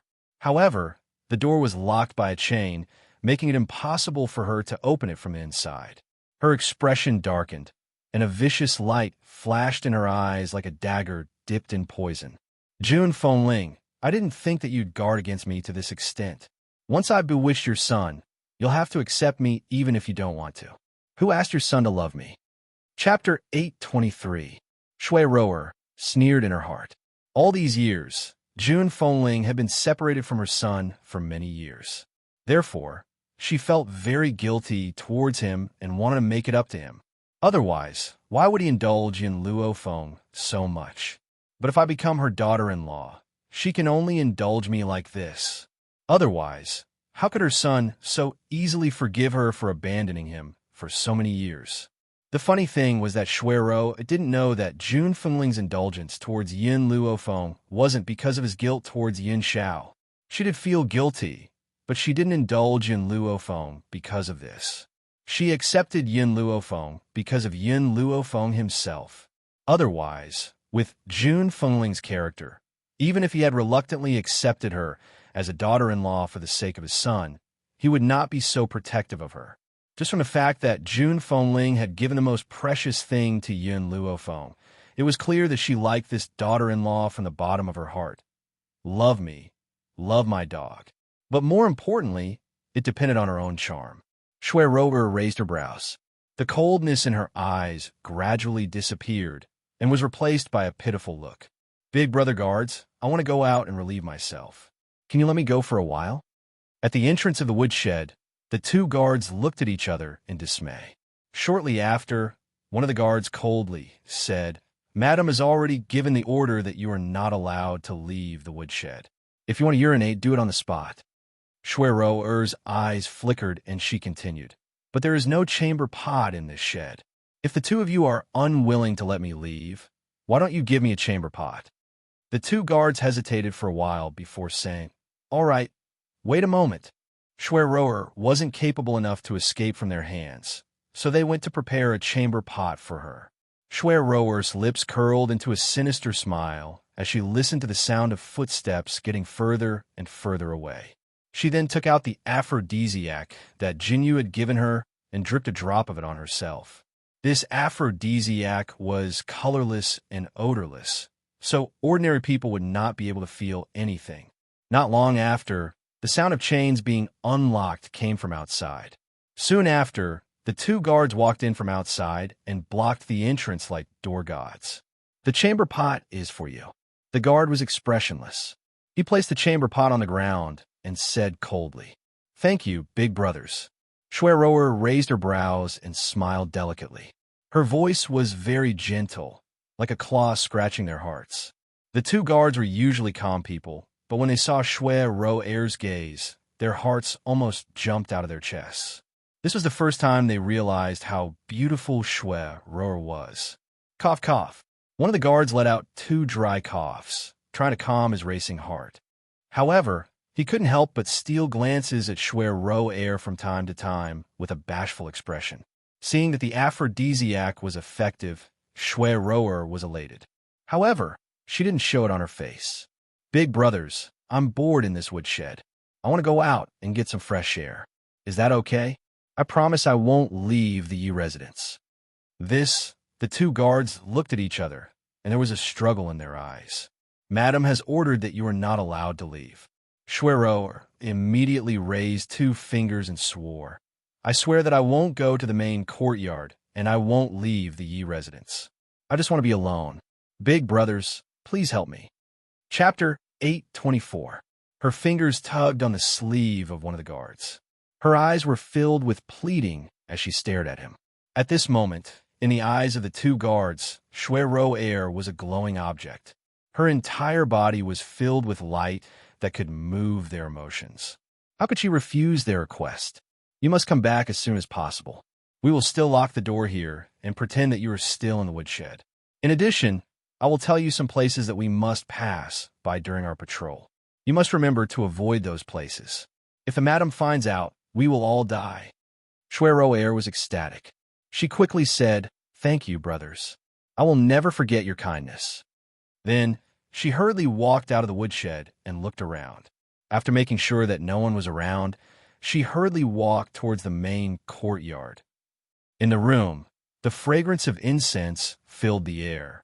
Yin Luo Feng, who was sitting cross-legged with his eyes closed, slowly opened his eyes and saw Yun Xiao leaving the room. "Yun Xiao, where are you going?" Yun Xiao stopped in his tracks. The corners of his cold and stiff lips gradually curled into a shallow arc. "You ate too little for dinner. Perhaps you don't like the chefs in the Yi residence. So, I'm going to prepare supper for you." Years ago, after Yun Luofeng tasted Yun Zhao's cooking in the country of flowing gold, he returned to the country of Long Yuan and asked Yi Ling to transfer the chefs in his residence over. Who knew that Qing Yin would tell her that the person who sat at the table that day was Yun Xiao. It was then that she learned of Yun Zhao's culinary skills. "Okay, I will wait for you to come back." Yin Luofeng smiled. Yun Xiao pushed open the door and walked out. The night was getting quieter and quieter. The night wind blew, and only the sound of leaves rustling could be heard. At this moment, Yun Xiao was only thinking about Yun Luofeng's supper. Therefore, he didn't see the woman who was rushing towards him. The woman didn't know if it was intentional or not, but when she saw Yun Xiao walking towards her, she did not dodge. Instead, she ran toward him. Therefore, by the time Yun Xiao realized that the woman was rushing towards him, the woman was already in front of him. It was too late to dodge. Therefore, he made his move without hesitation. F***CK off. The man's voice was cold and emotionless. His aura exploded, and the woman's delicate body was sent flying. She fell to the ground in a sorry state. Shuai never expected Yun Xiao to be so violent despite his good looks. Under normal circumstances, if a beauty like her was about to fall in front of him, shouldn't he be supporting her? But not only did he not help him up, he even attacked him. It was as if she was some kind of germ that would taint her the moment she came into contact with it. At the thought of this, Shuai crawled up from the ground. With tears in her eyes, she looked at Yun Xiao pitifully. "Young Master Xiao, I'm sorry. I didn't do it on purpose. I just didn't see you appear." She had a beautiful face, a gentle expression, and tears in her eyes, which made people involuntarily want to protect her. Such a woman should be loved by many men. However, Yun Xiao was not one of those men. "Young Master Xiao, actually, I fell in love with you from the first time I saw you," Shuai said affectionately. "I am different from Yun Luofeng. She must have known your identity. That's why she got close to you. As for me, my love for you has no ulterior motives. Even if you're not a member of the Yi family, I will still love you deeply." Chapter 825. Yun Xiao, who was about to leave, heard Shuai mention Yun Luofeng's name. He immediately stopped in his tracks and turned his cold gaze towards Shuai. When Shuai saw him walking towards her, she thought that he had been bewitched by the aphrodisiac. Her heart was filled with joy, and her expression became even more gentle. "Young Master Xiao, if you are willing to marry me, you will know that I am not inferior to Yun Luofeng. In fact, I am even more outstanding than her." She smiled gently and slowly walked towards Yun Xiao.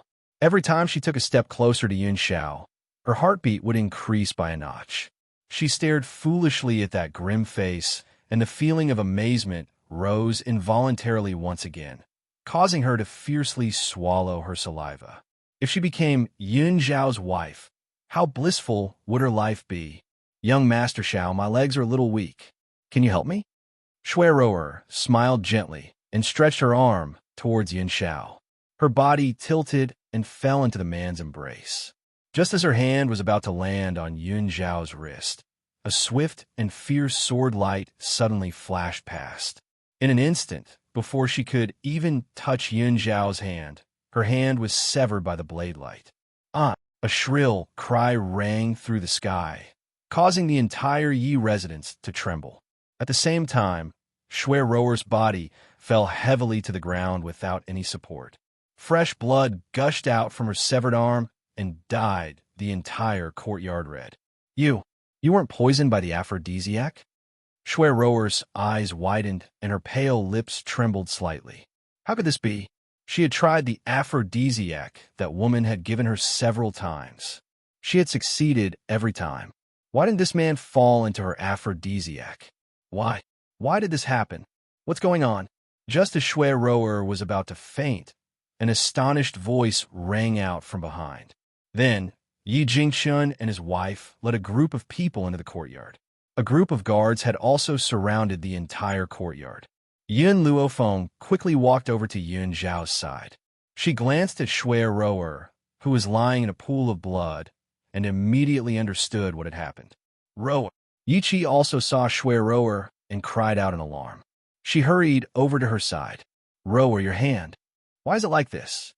Due to excessive blood loss, Shui Rower's face was pale and her lips trembled as she looked at Yin Xiao. Shui Rower. Jun Fengling had already regained her senses and walked towards Shui Rower with a sneer. Didn't I tell you not to take a step out of the woodshed? You're not allowed to appear in the main courtyard. Looks like someone disobeyed my orders and let you out. Yi Jingxian understood what Jun Fengling meant and immediately sent 2 men to bring the 2 guards who were guarding Shui Rower over. After all, Shui Rower's appearance here was definitely related to them. Godmother, Rower has already become like this. Shouldn't we treat her first? Yi Qi nervously rubbed the corner of her clothes, and tears almost fell from her eyes. Qi, this has nothing to do. Jun Fengling glanced at Yi Qi. If you want to stay here and see how the world progresses, then shut up. Otherwise, I'll have someone send you away immediately. Yi Qi was stunned and shut up. She had never dared to disobey Jun Fengling's orders. Jun Fengling could not bear to look at them anymore. She turned to Yin Xiao and said, Shower, tell me what happened. I will definitely seek justice for you and Feng. Chapter 826. Yin Xiao's expression was as cold as ever. He wanted to seduce me. He even claimed that Feng was not as good as her. Jun Fengling's face darkened completely. She sneered and her lips curled into a sarcastic smile. Feng is not as good as you. Shui Rower, aren't you overestimating yourself? Do you think that I, Jun Fengling, will accept anyone? You're wrong.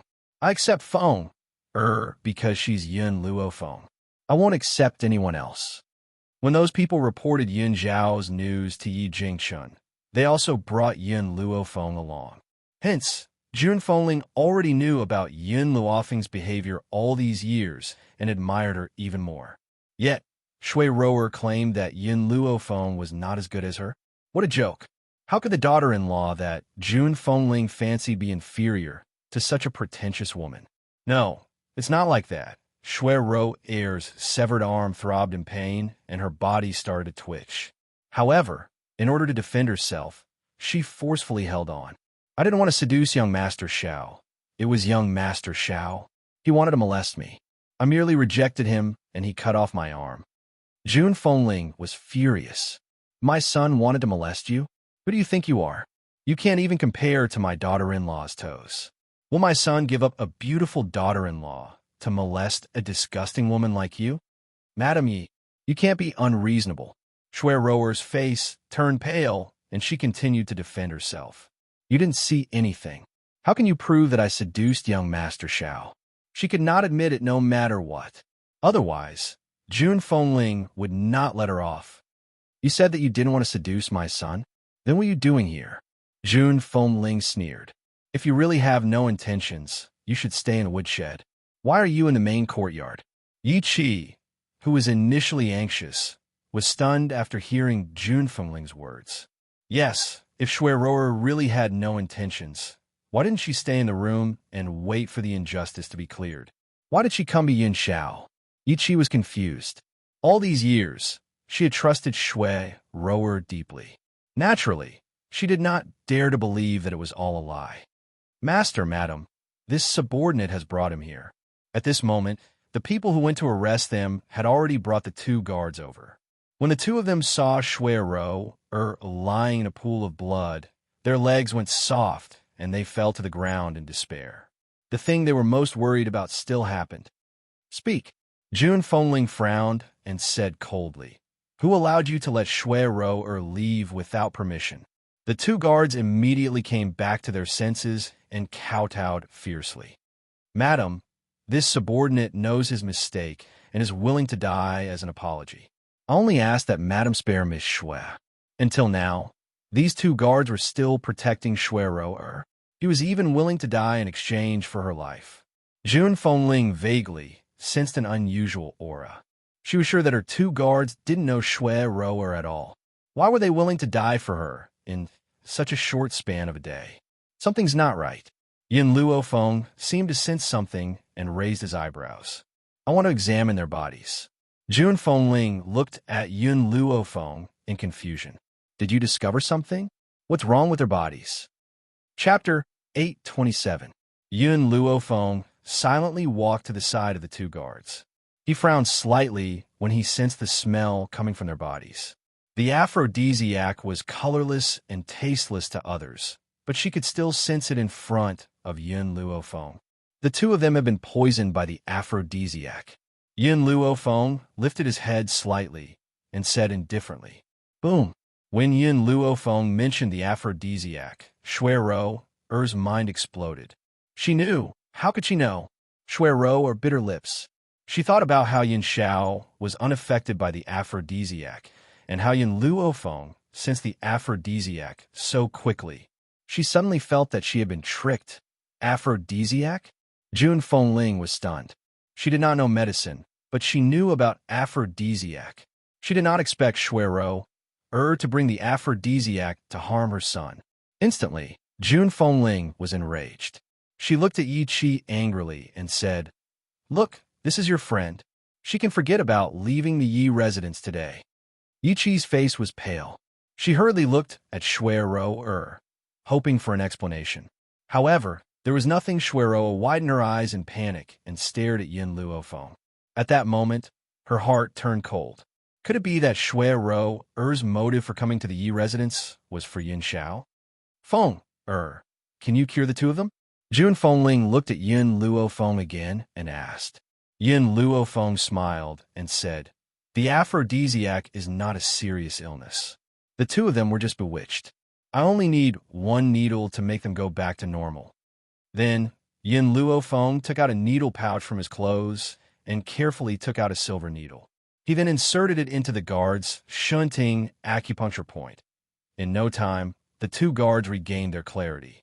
They looked at each other in dismay, not knowing what had happened. After a long time, the two of them remembered what they had just done, and their expressions changed drastically. "Sir, madam, please have mercy. I don't know what happened, but when Shui-Ro begged me, I couldn't reject her. Please give me another chance."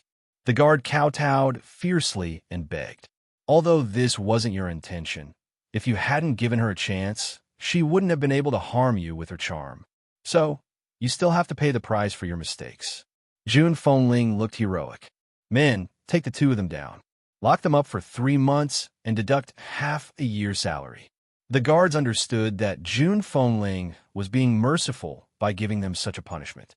They hurriedly kowtowed to express their gratitude and followed the other two guards down.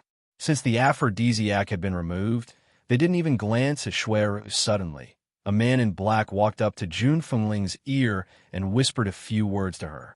The smile on June Fengling's lips deepened when she heard the man in black's words. "Bring him here." "Yes, madam." The man in black accepted the order and retreated. After the man in black left, June Fengling looked at the ashen-faced Shui-Ro and said, "Shui-Ro, I brought someone to see you. You will definitely be very interested in this person." As soon as he finished speaking, the black-clothed man walked over with a burly man in his hand. He threw the burly man to the ground. Chapter 828. "It's you." Yi Qi was stunned, her face full of astonishment. "It seems like you know him." June Fengling glanced at Yi Qi, his tone indifferent. Yi Qi nodded slightly. When Ro and I were in the restaurant, this was the man who informed her that her house was on fire. The man in front of her was the one who had gone to inform Shui-Ro of the fire. Yi Qi naturally had an impression of him. At this moment, Yi Qi did not notice that when Shui-Ro saw the man who had been caught, her pale face became even more desperate. You only know that he's the one who went to inform Shui-Ro, but you don't know that he's Shui-Ro's uncle. June Fengling laughed coldly. Yi Qi's mind went blank as if she had been struck by lightning. She turned to Shui-Ro blankly. "Can you tell me what's going on? What's your relationship with this man?" Since this man was Shui-Ro's uncle, why did he have time to inform Shui-Ro but not to save her? Moreover, She did not forget that it was because of this man's words that she had misunderstood fire. Rower, save me. The burly man saw Shui Rower lying in a pool of blood and said hurriedly, I'm your uncle. You can't just watch me die. Admit that you did everything and it has nothing to do with me. Shui Rower's body trembled. She bit her lips and did not say a word. Her slightly lowered eyes were filled with despair and a layer of hatred that could not be erased. Madam Yi, please let me go. Seeing that Shui Ro did not respond, the burly man hurriedly knelt in front of Jun Fengling. It's Shui Rower. She returned to the Shui family that day and claimed that she could become Madame Ye's daughter-in-law. But she needed our help. That's why I listened to her and reported the fire. I even deliberately said that the one who set the fire was a little girl in red. Jun Fengling raised his eyebrows. Then do you know who set the fire? I know. The burly man did not dare to hide anything. It's Shui Rower. She set the fire herself and burned her mother to death. The Shui family said that they could accept her, but not her better mother. In order to get rid of this burden, she decided to burn her mother as well. At that time, I could still hear her mother's mournful cries. She screamed Shui Rower's name, but she didn't know that the one who set the fire was the daughter she was so proud of. After the burly man finished speaking, Yi Qi's body stiffened. She looked at Shui Rower in disbelief and asked in a hoarse voice, Did you set the fire? It wasn't me. Shui Rower screamed. It wasn't me. It wasn't me. Shui Rower said. It's Shui Ro. You. Shui. The man said. She Rower she. Is. She. Shui. The man said. You told the Shui family that as long as you set the house on fire, Miss Yi Qi would take pity on you and let you live in the Yi residence. As long as you enter the Yi residence, you will be able to seduce young Master Shao. Yi Qi smiled, but there was a hint of bitterness in her smile. Yi Qi smiled bitterly and said, I was curious why you were so late today. You told me that you were late because you had something to attend to at the last minute. It turns out that you had something to attend to. Chapter 829. Yi Qi was already walking towards Shui Rower as she spoke. Qi. Shui Rower looked a little flustered. Don't you trust me? Yi Qi sneered. How could I not trust you? It's because I trust you that my big brother is bitterly disappointed. It's also because I trust you that I've always been used by you. Big brother is right. Even if I'm sold, I'll still count the money for her. At this moment, Yi Qi's tone was filled with despair. She was obviously hurt by her most trusted friend. Shui Rower, you don't have to explain anymore. If it was my big brother, second brother, or second sister-in-law who went to investigate the truth, I would definitely believe you. However, this time, my adoptive mother has personally sent people there. How could I possibly trust you? Yi Qi said with a cold smile. Besides, I still remember that when I saw you today, you were hanging on a straw. Now that I think about it, that straw is the evidence of your murder. Shui Rower became dispirited. She knew that no matter how much she tried to explain, it would be useless against her. Suddenly, she started roaring with laughter. Her laughter was desolate, and it was like the wailing of ghosts and the howling of wolves as it reverberated in the wind. Yes, so what if I did it? My fate is so tragic. My father doesn't want me, and I need to rely on my sick mother. Do you know how much effort I've put in to return to the Shui family all these years? As long as I become Yun Zhao's wife, I will be protected by Madame Yi. By then, the Shui family will carry me back in a sedan chair. If it wasn't for fate, how could I have done such a thing? So, Yi Qi, I really envy you. You have no parents, but you were lucky enough to be adopted by the Yi family. Why don't I have the same luck? Up until now, Shui Rower had pushed all her mistakes to fate. However, she had never reflected on her own actions. Yi Qi closed her eyes slightly. After a long while, she opened her eyes. Foster mother, I've said it before. If Shui Rower really wronged fire, no matter if I kill or cut her, I won't say a word for her. Moer, take her back. Jun Fengling sighed. I'll handle the rest. All right. Yi Shima glanced at Yi Qi. Let's go. After what happened today, he understood that Yi Qi would definitely change. She would not be as gullible as she used to be. Qi. Shui Rower panicked. and reached out to grab Yi Chi. Don't go. I know I was wrong. I really was wrong. I don't want to die yet. Please don't leave me behind. In the past, Yi Chi would have stayed behind to plead for Shui Roer. But now, she followed Yi Shima without hesitation. Feng or Jun Fengling smiled. How do you want to deal with her? Yin Luo Feng gently stroked his chin. She wants to seduce my man. That means she really likes men. Maybe the brothel will be interested in her. All right. Jun Fengling immediately slapped the table and made a decision. This woman has lost an arm, but her looks are passable. We should be able to sell her for a few dozen taels of silver.